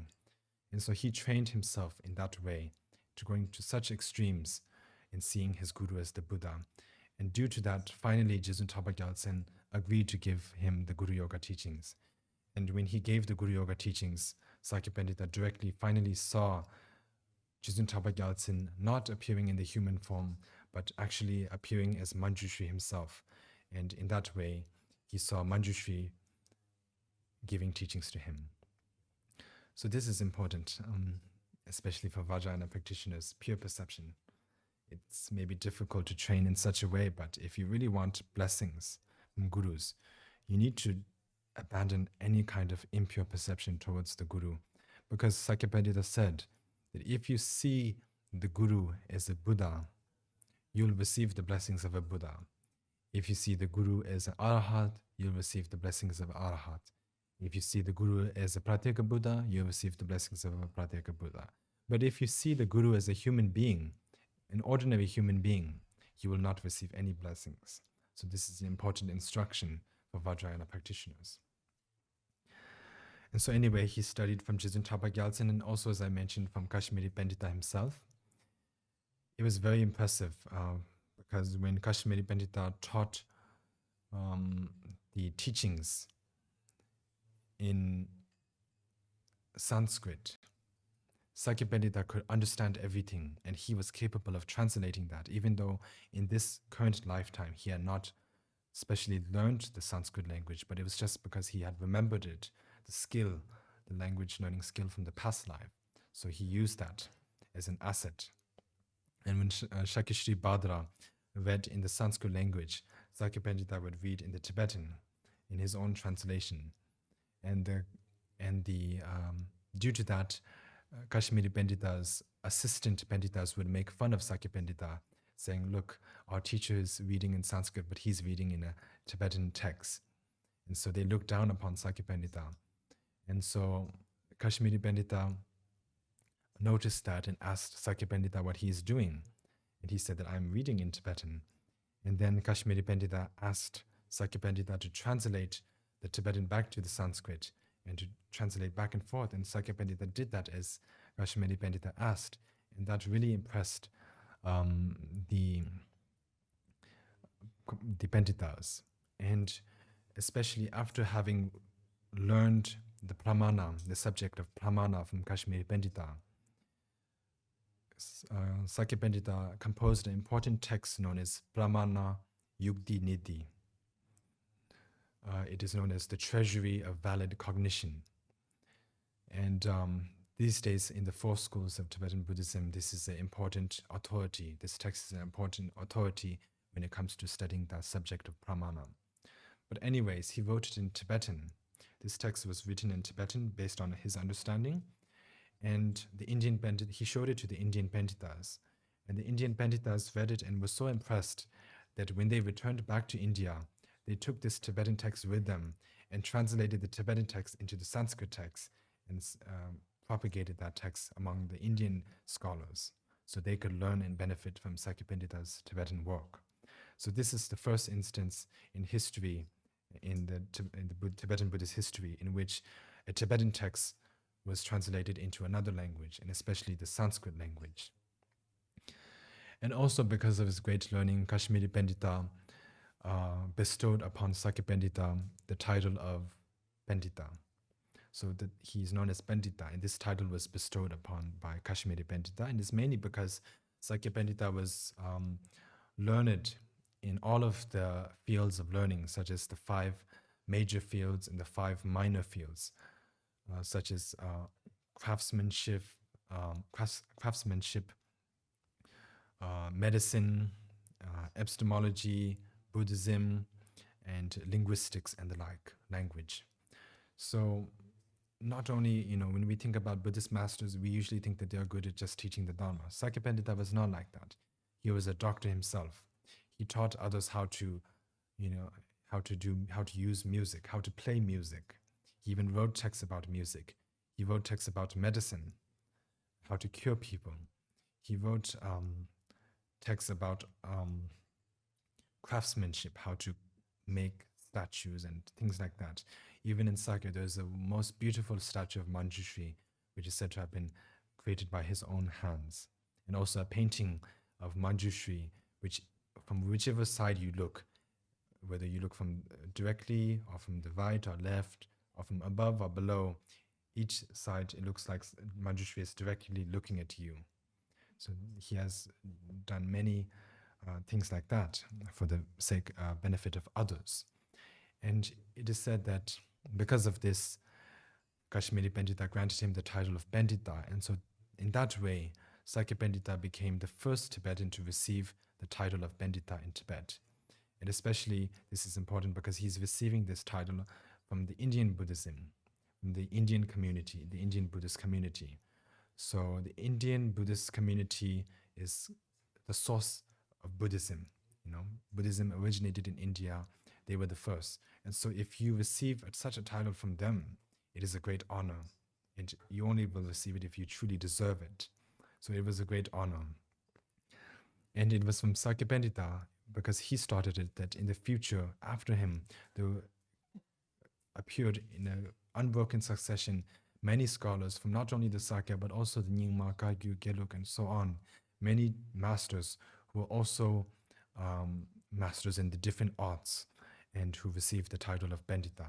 But Sakya Pandita was the first to start to introduce the learning of the major arts and the minor arts. Because up until that point, up until him, it was very limited. There was not such a broad education which you could do in Tibet, but he introduced all of these ways to learn things. And so in that way, he did a great service to the Tibetans. And of course, the Indians as well, because they benefited from his teachings. And he also wrote many books, not only on pramana, but also regarding things such as the 3 vows, the vows of liberation, self-liberation, the vows of the bodhisattva, and the vows of the mantrayana. And so he wrote textbooks on these, and it became such an important text that future generations of scholars wrote many commentaries on it, especially from all traditions, and that it became the only text which has the most commentaries in Tibetan Buddhism, because there were over 100 commentaries written on that one text that Sakya Pandita wrote. And there's no other text in Tibetan Buddhism which you'll find which has as many commentaries as the text which he wrote, which is known as Distinguishing the 3 Vows. So there's more than 100 commentaries written on that. And anyways, in his later life, in his 60s, around his 60s, around that time, it was the height of the Mongol Empire. Now this is a different time. It's a very important time in history, especially Asian history. And it was after, of course, Genghis Khan. So this is Goden Khan, during the time of Prince Godan Khan.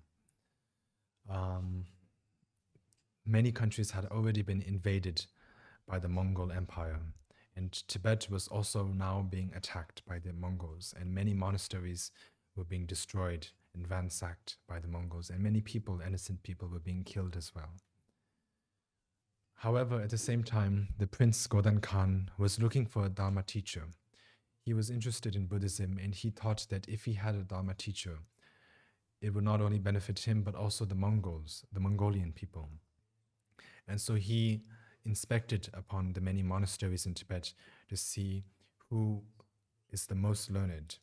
And he found some masters, some who were rich, some who were learned, and so on. But he chose that who was most learned. And he had sent people to see who was the most learned in Tibet, and they replied that the most learned Tibetan currently living in Tibet is Sakya Pandita.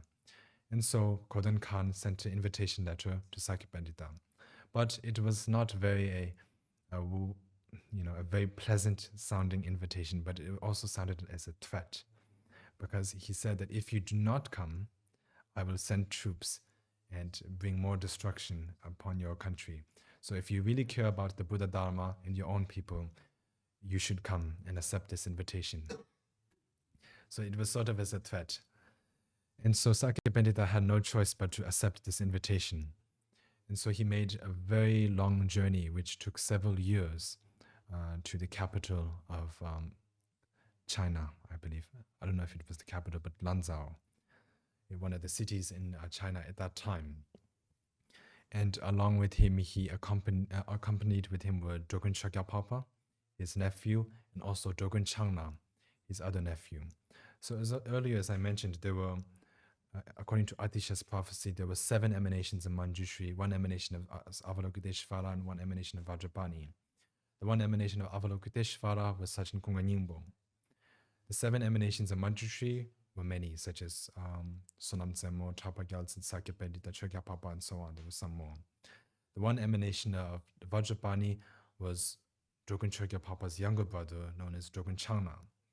So they accompanied him, and they were very young at that time, but they sort of served as bodyguards for him, because they were also at that time, although they were around 10 and so on, the age was around 10 or younger, they were capable of showing miraculous feats. And for example, even Dogen Changna, the youngest one in the group, he was able to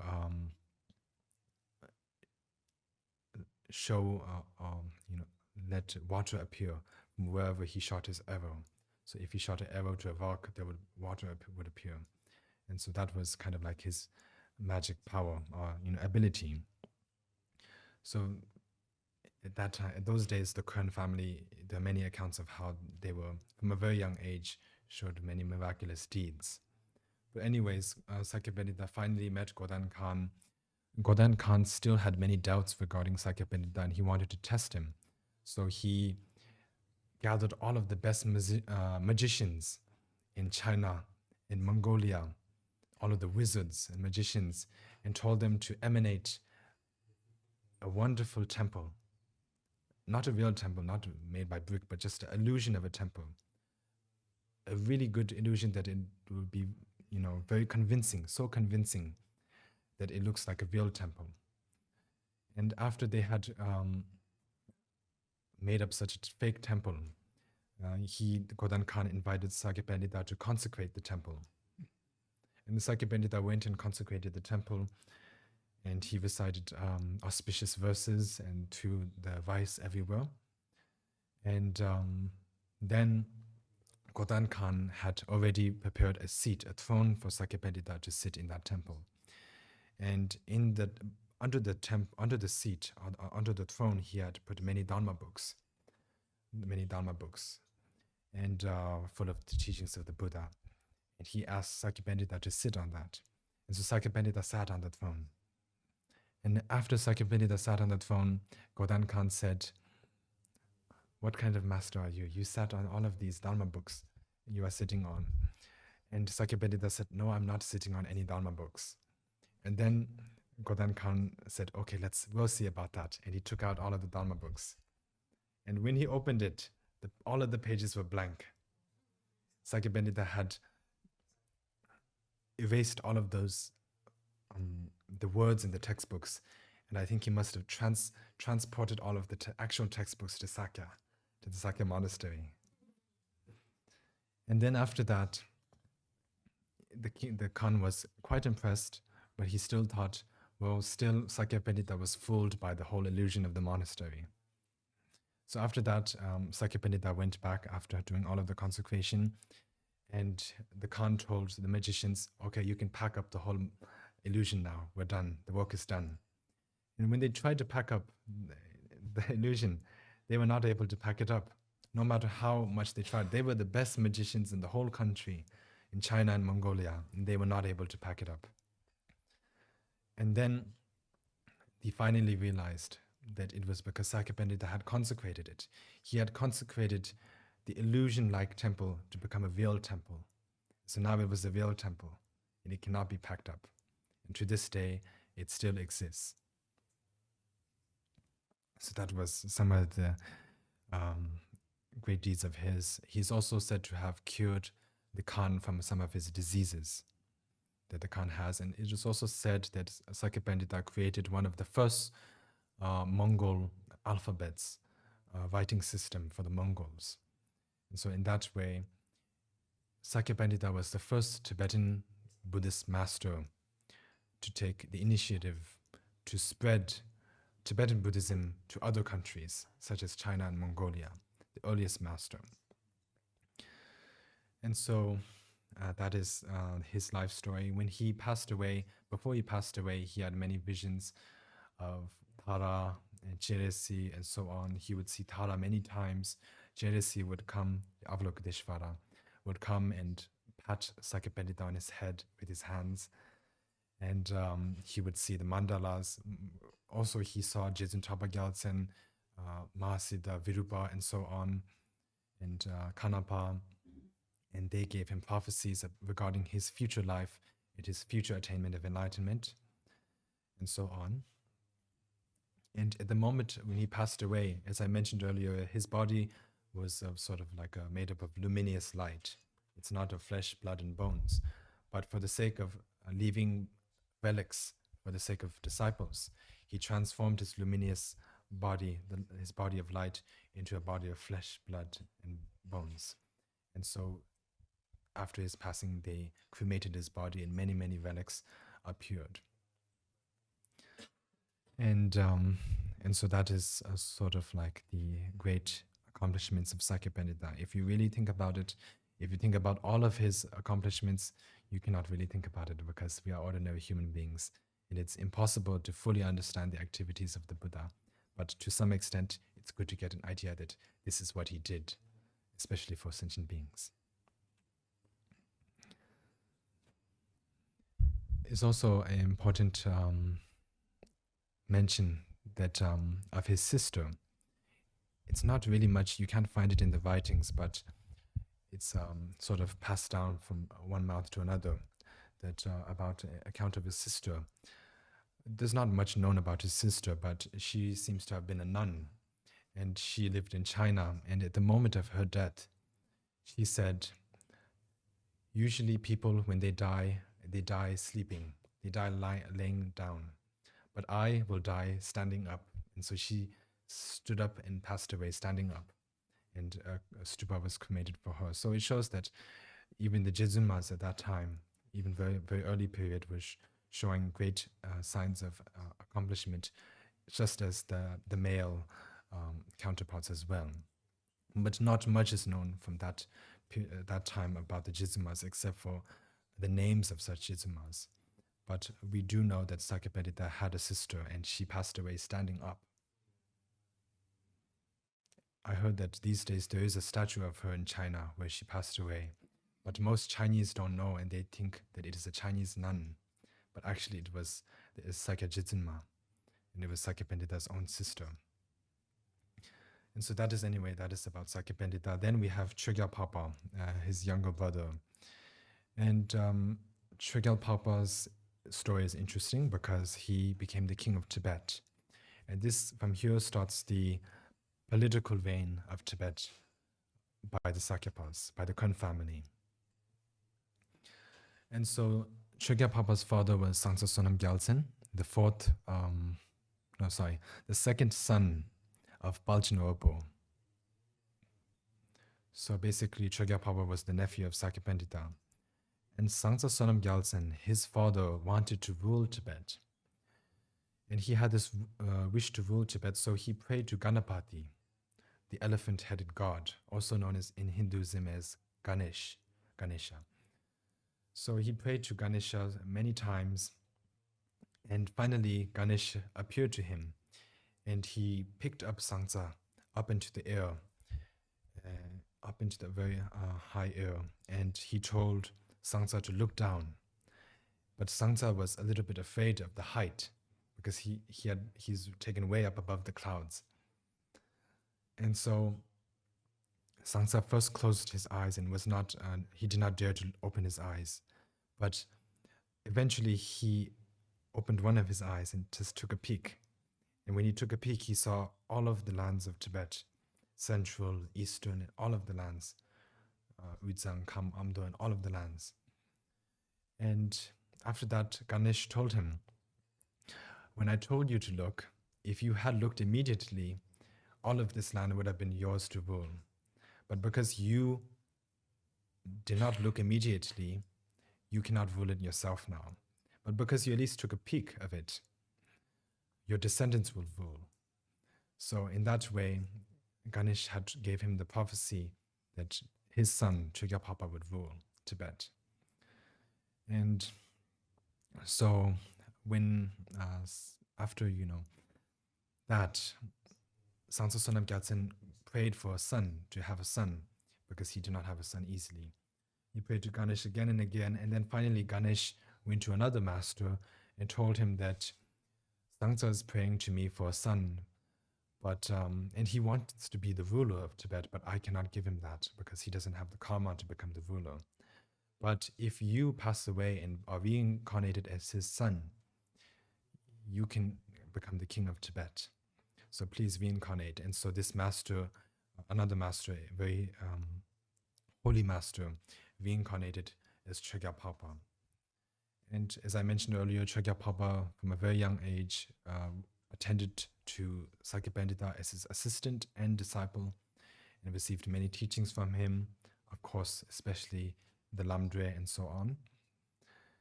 And later on, he was invited once again to the Mongol court by Kublai Khan.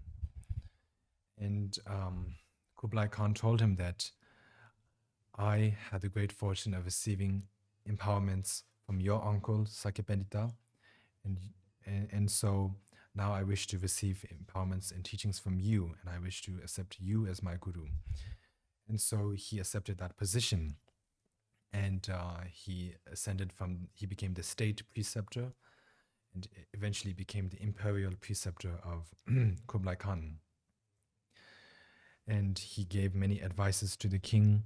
At that time, in China, there was this tradition to drown the people in the lake to sort of lessen the population, because there was too many people and they needed to lessen the population. Otherwise, it's too much people to handle for the government, So they would drown people in the lake. But Kublai Khan requested the king to stop that practice. And at his request, the Khan stopped the practice of drowning people in the lake. And so in that way, Sugarpapa had saved the lives of millions of Chinese people. And so one thing that I forgot to mention is that maybe you might have figured it out, but his uncle, Sakya Pandita, also saved the lives of millions of Tibetan people. Because if Sakya Pandita had not agreed to that invitation to first go to the Mongol court, millions of Tibetans would have died. So Sakya Pandita was kind to the Tibetans, and Sugarpapa was especially kind to the Chinese, and of course to the Tibetans as well later when he became the king. So in the beginning, there was at the same time the second Karmapakshi. He lived at the same time as Sugarpapa, and he was at the Mongol court and trying to win over the Khan, win over the trust and the respect of the Khan, and he was showing many miraculous deeds. And the Kublai Khan was slowly getting more interested in Karmapa rather than the seventh Sakya Trichin Dogon Sugarpapa. And so at that time, Kublai's wife, Empress Chabi, she was a devout Sakyapa and a devout student of Sugarpapa, and she told Shakipapa that if you don't show something to the Khan now, you're going to lose him. And if you lose him, it's not going to benefit your tradition and not going to benefit you personally. So please show something. And Shakipapa agreed that now is the time to benefit the disciple. So he asked for a sword, and Shakipapa cut his own neck, cut his limbs one by one, and cut his legs, and cut his body parts into different pieces. And from that, many blood was pouring down from his body. But then suddenly, from all of those body pieces appeared all of the different Buddha realms, all of the different paradises, all of the Buddhas living in different paradises. And the Khan was greatly impressed by that. And they pleaded for him to just revert back to normal after that great act. And then he blessed his body to connect all of those limbs back again. And then after that, he accepted very stably, I guess you could say, Shakipapa as his guru. And he requested the He Vajra empowerment from Shakipapa, and Shakipapa gave the He Vajra empowerment to Kublai Khan and Empress Chabi 3 times. And for each time, the Khan gave a different gift as out of gratitude for bestowing the empowerment. And so one of the gifts was rulership over all of Tibet. So after Shakipapa gave him the empowerment, he made Shakipapa the king of Tibet. And with the support of all of the Mongol army. So in case Sakya needed an army, or needed the help of an army, the Mongols would send their army as support. But there was also very interesting, because they needed, he gave so much authority to Shakipapa that not any Mongol official was allowed into Tibet. And Kublai Khan made his own rule himself, that in order to enter Tibet, for a Mongol to enter into Tibet, first of all, of course, they will need the Khan's permission, but also they need Shakapapa's permission. So from Sakya, they will need a document allowing the Mongol troops or Mongol official to enter Tibet. And when from Sakya, if they give that document, then finally they are allowed in. So that shows that he gave a lot of authority to Shakipapa. And also, one of the gifts that he gives was, we call the Chedung Gambo Gyangzhang. So this is important white conch shell. And this was a conch shell which, if maybe you have learned the story of the Buddha, after the Buddha attained enlightenment under Bodh Gaya, for 7 weeks he did not teach the Dharma, because he thought that if he taught the Dharma, sentient beings would not be benefited from it. So he decided not to teach the Dharma, but then at that time, Brahma, the lord of the gods, and Indra, the king of the gods, understood the Buddha's intentions and thoughts, and they came down with offerings. Brahma held the 100,000 spoked golden wheel, and Indra came holding a white conch shell, and they offered this to the Buddha, requesting him to please teach the Dharma for the sake of sentient beings. And finally, after they made this request, the Buddha agreed, and he went to Varanasi and turned the first wheel of Dharma. So this conch shell, this white conch shell, Kublai Khan gave to Shakipapa, because this conch shell, after Indra had offered to the Buddha used it often to call his disciples to gather to listen to the teachings. It was like, as we use the gong, similar. They would blow the conch shell, and everyone would gather to the Buddha's teachings. And later on, after the Buddha's passing, it came into the hands of the Indian king, and the Indian king gave it to the Chinese king later on. Then in that way, it came to Kublai Khan. And Kublai Khan gave it to Shakilpapa, the Tibetan king. And now to this day, this white conch shell exists in the Sakya Monastery in Tibet. And it is said that if you blow this, whoever hears the sound of the white conch shell, they will not be reborn in the 3 lower realms. It closes the door to the possibility of falling into the animal, the hungry ghosts, and the hell realms. So these days, if you can make the pilgrimage to Sakya, Tibet, you can ask one monk to blow it, and they will blow it for you. And when you hear that, then there's that great benefit you can receive. So anyways, with the sponsorship of Kublai Khan, Sugarpapa established the Southern Monastery, which is the monastery we see in pictures today. The kind of like it almost looks like a palace with the blue kind of walls. It's actually white, blue, and red walls. And then in the middle, there's this square-shaped monastery. We see photos of the Sakya monastery. This is the monastery which Sugarpapa established, and is known as the Southern Monastery. It is the monastery where the practitioners practice mainly the Sutrayana teachings, while the monastery which Konkoncho Gyabo, the first Sakya teaching founded on the hill, is known as the Northern Monastery, and it is where the Vajrayana teachings are practiced. But that monastery is now already destroyed in the 1959 Cultural Revolution, so we don't have the original Sakya monastery, the first Sakya monastery, existing anymore. But what we do have is Sugarpapa's Southern Monastery, still in good shape. So at least we have that. In India, many of you might have seen the photos of the great libraries and the many great treasures that exist there. And so this is some of Sugarpapa's activities in Tibet. And he is also, you could consider, a non-sectarian master, because Kublai Khan was very devoted to the Sakya. You could say that Kublai Khan, the emperor who later became, after the death of Sugarpapa, Kublai Khan became the emperor of China. Before that, during Sugarpapa's time, he was just the Mongol, but he had not become the Chinese emperor yet. He had not found the Yuan dynasty in China yet. But after Sugarpapa's time, he became the emperor of China Yuan, and he conquered all of China.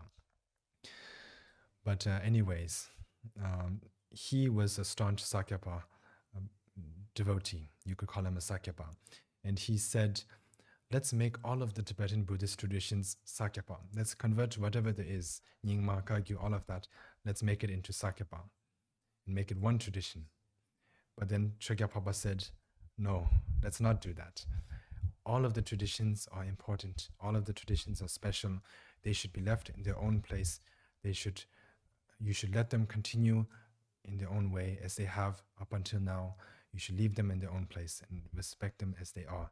We should not convert them. And so this shows that he had great respect for all of the Tibetan Buddhist traditions. If he was a person who really was too attached to his own tradition, he could have taken that chance and it would have worked out, because he is the king of Tibet, the Khan is the king of China. They're both very powerful. They could have made such a change. They could have made it into one state religion, one tradition.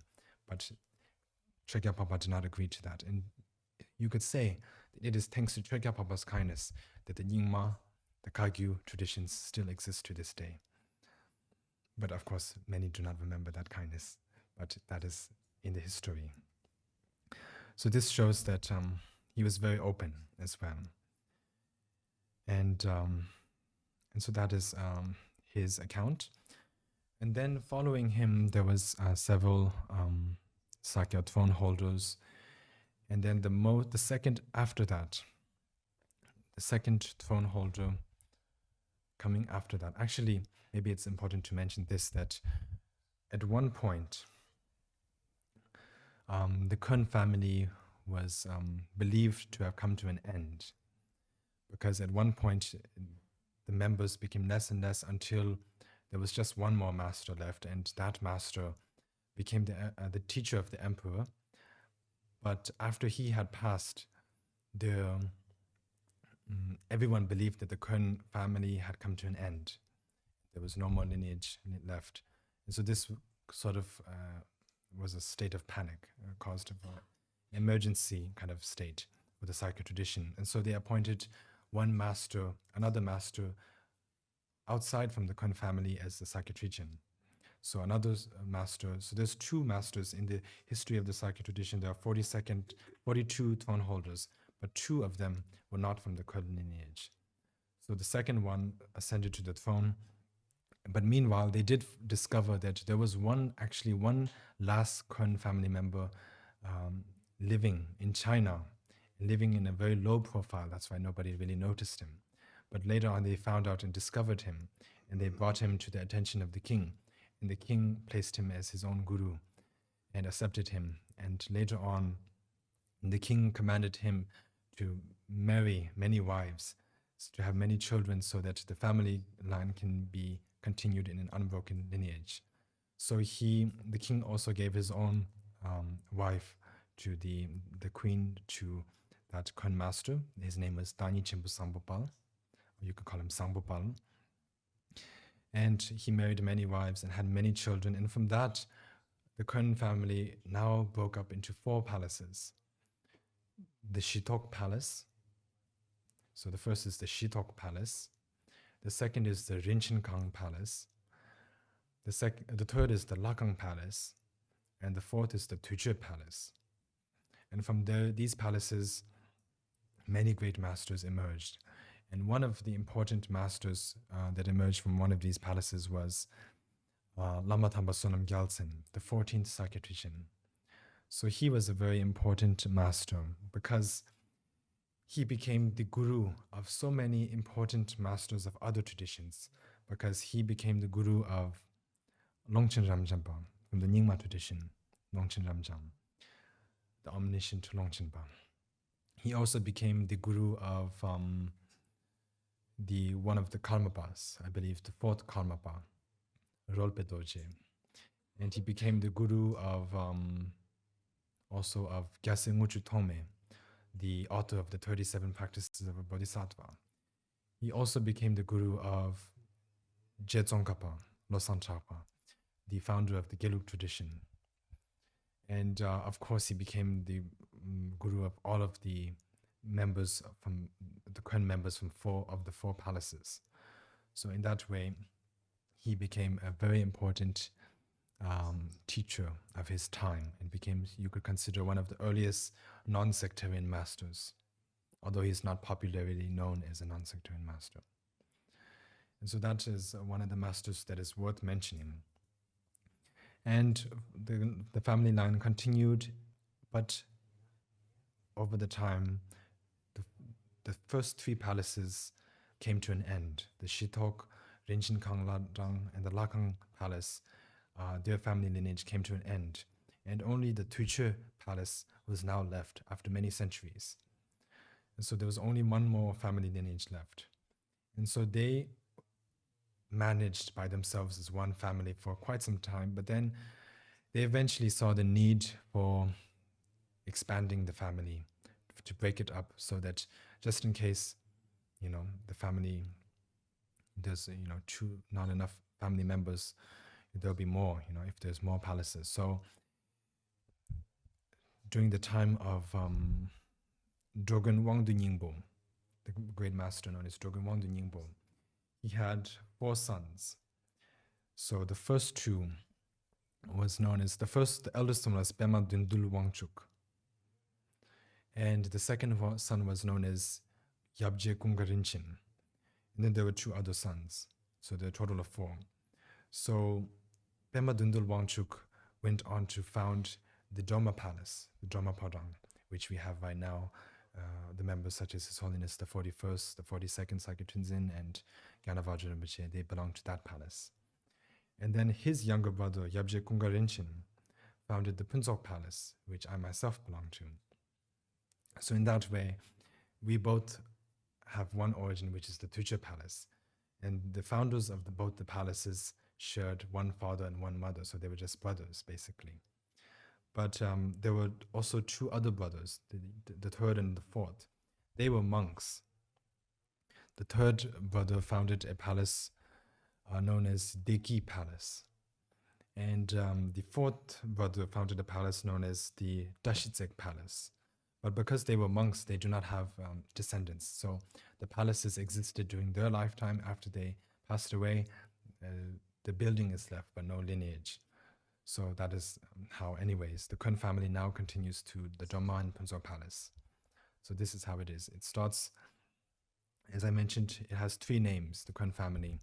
The family of Clear Light, that was during the period from the first members up until Kön Parke. And then from Kön Parke up until Kön Sherab Tsultim, it was known as Time Kungidung, which is the family of stainless Kun. And then from Kun Konshu Gyalbo, the first Sakya tradition up until now, the family is known as the family of Baldan Sakya, because from there on the Kun family became associated with first, of course, founding the tradition, in the middle spreading it, and from there on guarding the tradition and looking after its survival. So therefore, as I mentioned, if you don't mention about the Kun family, there's no way to talk about the Sakya the tradition. So this is just a brief mention. And in recent times, as we all know, His Holiness the 41st Sakya teacher Rinpoche is one of the greatest masters that has appeared in the Kun family, as he received all of the teachings, the Vajrayana teachings, especially regarding the Lamje, the Vajrayogini, the 100, the collections of sadhanas, as well as the tantras, and the rosary, the 100 rosary, the rosary of 100 empowerments, and so on. So he's like the Vajradhara for the Sakya tradition. And if he had not been born, it is very difficult to say that the Sakya tradition would have, let alone spread in other countries, it would be difficult to say that the Sakya tradition would even survive in Tibet itself. It is mainly due to his kindness that the Sakya tradition is now a big family. And the lineages have continued in an unbroken succession. He is very serious in if you can maybe one day read his biography, you'll find of how many difficulties he went through to meet all of the teachers, to receive all of the teachings that they have in order to secure the lineages for future generations. So in this way, he was very kind to us. And almost all of the Sakyapas that exist are his disciples. So he is one of the important gurus. And of course, when there is a great disciple, there will always be a great, when there's a great master, there will be a great disciple. And we can see that in His Holiness, the 42nd Sakya Tenzin and Gyanavajra Rinpoche and so on. And then from the Punzo Palace, the most recent great master was my own grandfather, His Holiness Sakya Dachin Jigda Rinpoche. And he was a great master, but he was also lived in as a low profile. So many may not know him too well, and he may not have that many disciples. But his main activity was mainly done in Tibet before 1959. After that, he lived a very low profile and moved to America, and where he founded the first Tibetan Buddhist monastery in Seattle. And so that is that. And I myself have had the great fortune to receive teachings from both those great masters from both the palaces. And so that is that. And now, Sakya tradition is a very big tradition. It has many sub-schools as well. So what I've talked about so far is about the mainstream Sakya tradition, or you could call it the root Sakya tradition. From that, many branch schools have emerged, all except what the 5 founding fathers, which are Sachin Kungan Yingbu, Sonam Tsemo, Chapa Gyaltsen, Sakya Pendita, Chögyal Papa, have written. All accept them as the greatest authority in our own tradition, but they have different ways of explaining things. They have different ways of doing the pujas. They have little different views of explaining things, different ways to use the musical instruments, and minor differences. But in the end, the view is same. Just outer appearances can be a bit different. So, first of all, one of the greatest and most important sub-schools of the Sakya tradition is the Morpha Tradition. This was founded by Ngorchen Kungasangpo. And he was a master that was prophesized, whose coming was prophesized by Lord Buddha himself. And he was prophesized in such a way in both the Kusala Mula Paridhara Sutra by the Buddha and also the Sadharma Pundarika Sutra. So in the Kusala Mula Paridhara Sutra, which the Buddha taught, the Buddha said, at that time, an emanation of Lokanatha will manifest. At that time, the bhikshu Anandabhadra will appear. So this is a prophecy of Ngorchen Kungasangpo's arrival. Lokanatha, this prophecy mentioning which he is an emanation of Lokanatha means that he's an emanation of Avalokiteshvara. And then in one of these prophecies known as the Sadharma Pundarika, the Buddha says, I announce to the Sangha of fully ordained monks, Ananda Bhadra, upholder of my Dharma, having honored 600 million Sugatas, will become a conqueror in the future. His name will be Sagara Buddhi Dharin. He will also be known then as Abhijna Prapta, in the Buddha field that is lovely to behold and perfectly pure. Anunata Dvaja Vaijayanti. So this is the prophecy regarding Ngorchen Kungpa Sambo's arrival. And he founded the Morpha subsect. He was actually one of the sons of one of the Sakya Tonholders. So he was actually a member of the Kön family, but he did not live in the palace, but he rather lived separately and founded the Morpha tradition. And the Morpha tradition later on became the very important upholders of the Lamdre tradition and very important authorities on that. And then there was also the great master known as Tsarchen Losar Gyatso. Tsarchen Losar Gyatso founded the Tsarpa school. In the beginning, he was a Gelug monk, but then due to the prophecy and blessings of Vajra Yogini and also his own master, Gunpang Dorjigpa, he went to see Gunpang Dorjigpa and became his disciple. And in that way, he became he attained great siddhi to Vajra Yogini, the female deity, important in the Sakya tradition. And to that, he attained great siddhi and became a great master in his own right. And he founded Dajangmoche, the first Tsarpa monastery. And from there on, the Tsarpa subsect started. And then we also have the Dzongpa subsect on the Dzongpa branch school. This was founded by Dzongpa Kungpa Gyaltsen. And he was a great master in the Lamdre teachings as well. And but there was no monastery for that. He did not found really a monastery, but he had a special way of teaching, and due to that, he had many disciples and a continuation of disciples for a period of time. And later on, there appeared the master Kongkar Dorje Denpa Kungpa Namgyal, also known as Dzongpa Kungpa Namgyal.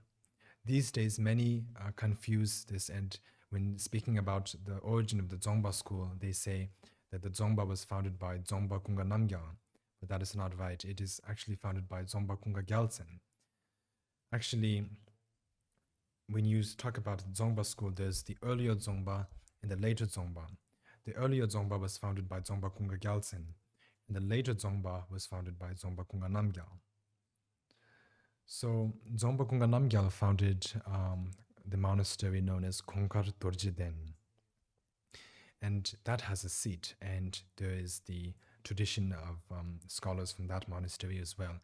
And they later adopted Dzongpa Kungpa Gyaltsen's view, and that is how they came to be known as followers of the Dzongpa. So that is the Dzongpa tradition. We also have another branch school, which is known as the Nalindra tradition. This was founded by Rongten Sheja Gurdik, and he was a great master, especially on the sutras. And he founded this great university, and this university, known as Nalindra, it's in the place called Penyul in Tibet. That's why it's known as Penyul Nalindra. So it must not be confused with the Indian Nalindra. But anyways, this has its own distinct tradition, ways how to use the musical instruments and so on. But anyways, later on, this monastery became the most important hub for Sakyapas to learn philosophy in later times.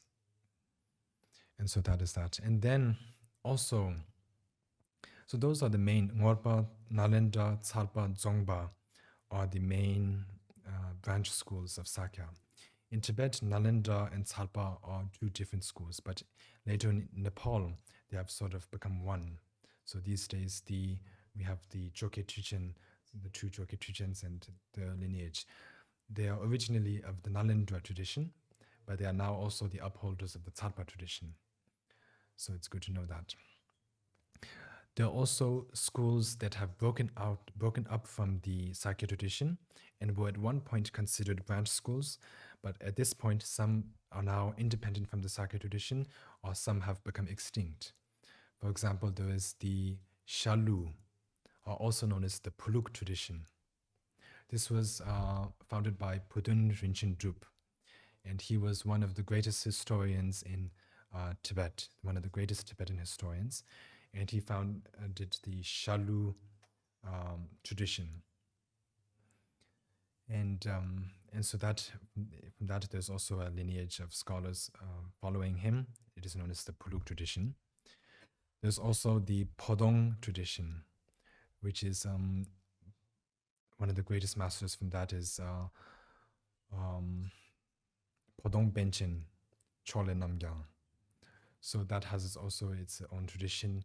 But these days, it's many of these have just sort of become extinct. Yes. And then there's also the Jonang tradition. Many of you might have heard. Jonang is currently, at the time, it still exists, but is now independent from the Sakya tradition. It's separate and is counted as one of different Tibetan Buddhist schools. But its early history is very much connected with the Sakya, because all of its founders were practitioners of the Sakya, followers of the Sakya tradition, as well as Jonang. So they sort of did a multitasking as following both Jonang and Sakya. And such as the founder itself was very much connected to Sakya Pandita, disciples of Sakya Pandita, and also later on Tolpoba Sherab Gyaltsen, one of the greatest masters of Jonang. He himself mentioned that he practices both the Sakya and the Jonang traditions. And also Taranatha, important Jonang master. They all were practicing both Jonang and Sakya at the same time. And also because of that strong connection, the Kun masters during their time would also practice Jonang practices along with their own Lamde practices.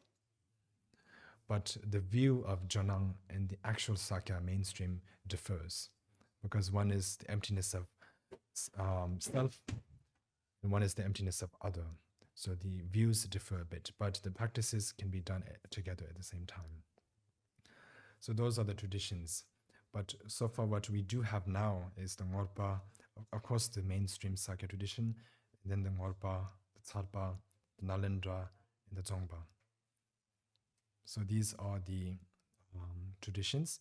And for the Ngorpa tradition, we still have, to our great fortune, great masters such as His Eminence Ludin Khenchen Rinpoche, and then of course His Eminence Ludin Khen Rinpoche, Tatse Khe Rinpoche, and so on, many great masters from the Ngorpa tradition. And then from the Tsarpa or the Nalindra tradition, we earlier had the great Choki Tichen, the 25th Choki Tichen Rinpoche, who I myself also had the great fortune to meet and receive blessings from, and he was also the guru of His Holiness, the 41st Sakya Tichen Rinpoche, but he passed away in 2007, and since then, his two successors, the 26th and 27th Choki Tichen, are taking the responsibility of looking after the tradition. And then for the Dzongpa tradition, there is it's mainly headed by the reincarnation of the founder of the later Dzongpa, Dzongpa Kunga Namgyal. So that reincarnation is the monastery, our tradition is headed by that reincarnation, and it also has its small monastery in India, and each has its own distinct way of doing the pujas, reciting prayers, and distinct traditions. But still, this is all part of the Sakya tradition, and we share the same gurus, just different ways of doing the pujas and so on. But the gurus are all the same. And we come together always during the Sakya Malam gatherings. And especially, actually, when we do the Sakya Malam, we take turns. For example, if this year the prayers are done according to the mainstream Sakya tradition, it will be done by the Sakya Center monks. The next year, we will give the Ngorpa monks the chance to do that. So the next year, the Ngor tradition will take the responsibility, and they will do the chant leading according to their tradition, and all of the other Sakya traditions will chant along. Then the year after that, they will do it according to the Nalindra tradition. The year after that, they will do it according to the Dzongpa tradition. So actually, if you, I don't know if you might have noticed, but each year Sakya tradition, the prayer rhythm is different because we're taking turns between all of the traditions. So anyway, that is all. I've taken quite a lot of time. And this is Sakya history is a very broad history. And you probably can't finish studying all of it even in one lifetime, because to understand it, you need to learn the biography of all of the masters. You need to know all of the historical facts. And this Sakya tradition itself is 948 years old, but the teachings date back to the more than 1,000 years old, 1,000 years ago, because like the Virupa, they lived around the 8th century and so on. And then also we have many Dharma teachings, Vajra Yogini and so on. Those come down from Mahasiddha Naropa, because instead of going down to the Kaikyu tradition, just as usually Naropa is associated with the Kaikyu tradition, he passed those teachings to two Nepali brothers, known as the Pamting brothers, and they passed it slowly down to the Tibetan masters and then to the Sakyapas. And we hold many other teachings, such as related to those of the Mahakala, the protectors, and Sakyas are actually the authority or holders, or you could say we guard many hundreds and thousands of lineages, and still to this day, many thanks to the kindness of our gurus. And so we are very fortunate that we are associated with this lineage, as it is a very important lineage and has played a very important role in not only Tibetan Buddhism, but also in the Chinese, Mongolian, and now even in Spain, Spain and European and Western countries, and so on. And so most important thing is that, of course, we must follow one tradition. We must base our practices on one tradition and receive the teachings from the gurus. But it's important at the same time to not be too attached to our tradition and look down upon others and think that we are the best and others are not, because that is a mistake. And as Dharma practitioners, it is not right to do that. And it would actually be very embarrassing to call yourself a follower of the Buddha if you're going to hold on to some Buddhist traditions and look down upon others. So it's important that we develop pure perception. Of course, it's important to develop pure perception among all of the Sakya Sangha family members, would it be different centers, different people, whatever. But not just that, but also pure perception with the Nyingma, the Kaikyu, the Gelug. All of these are very wonderful Dharma lineages. It serves one purpose, which is to introduce the path of enlightenment to sentient beings. It's just different ways, different methods to introduce. I like to put the example that it's different airline companies landing in one airport. So these are different companies, but it's arriving in one airport, which is enlightenment. So this is like the purpose. If we can understand like this, then I think it would be easy to develop this pure perception. So that's all. Thank you.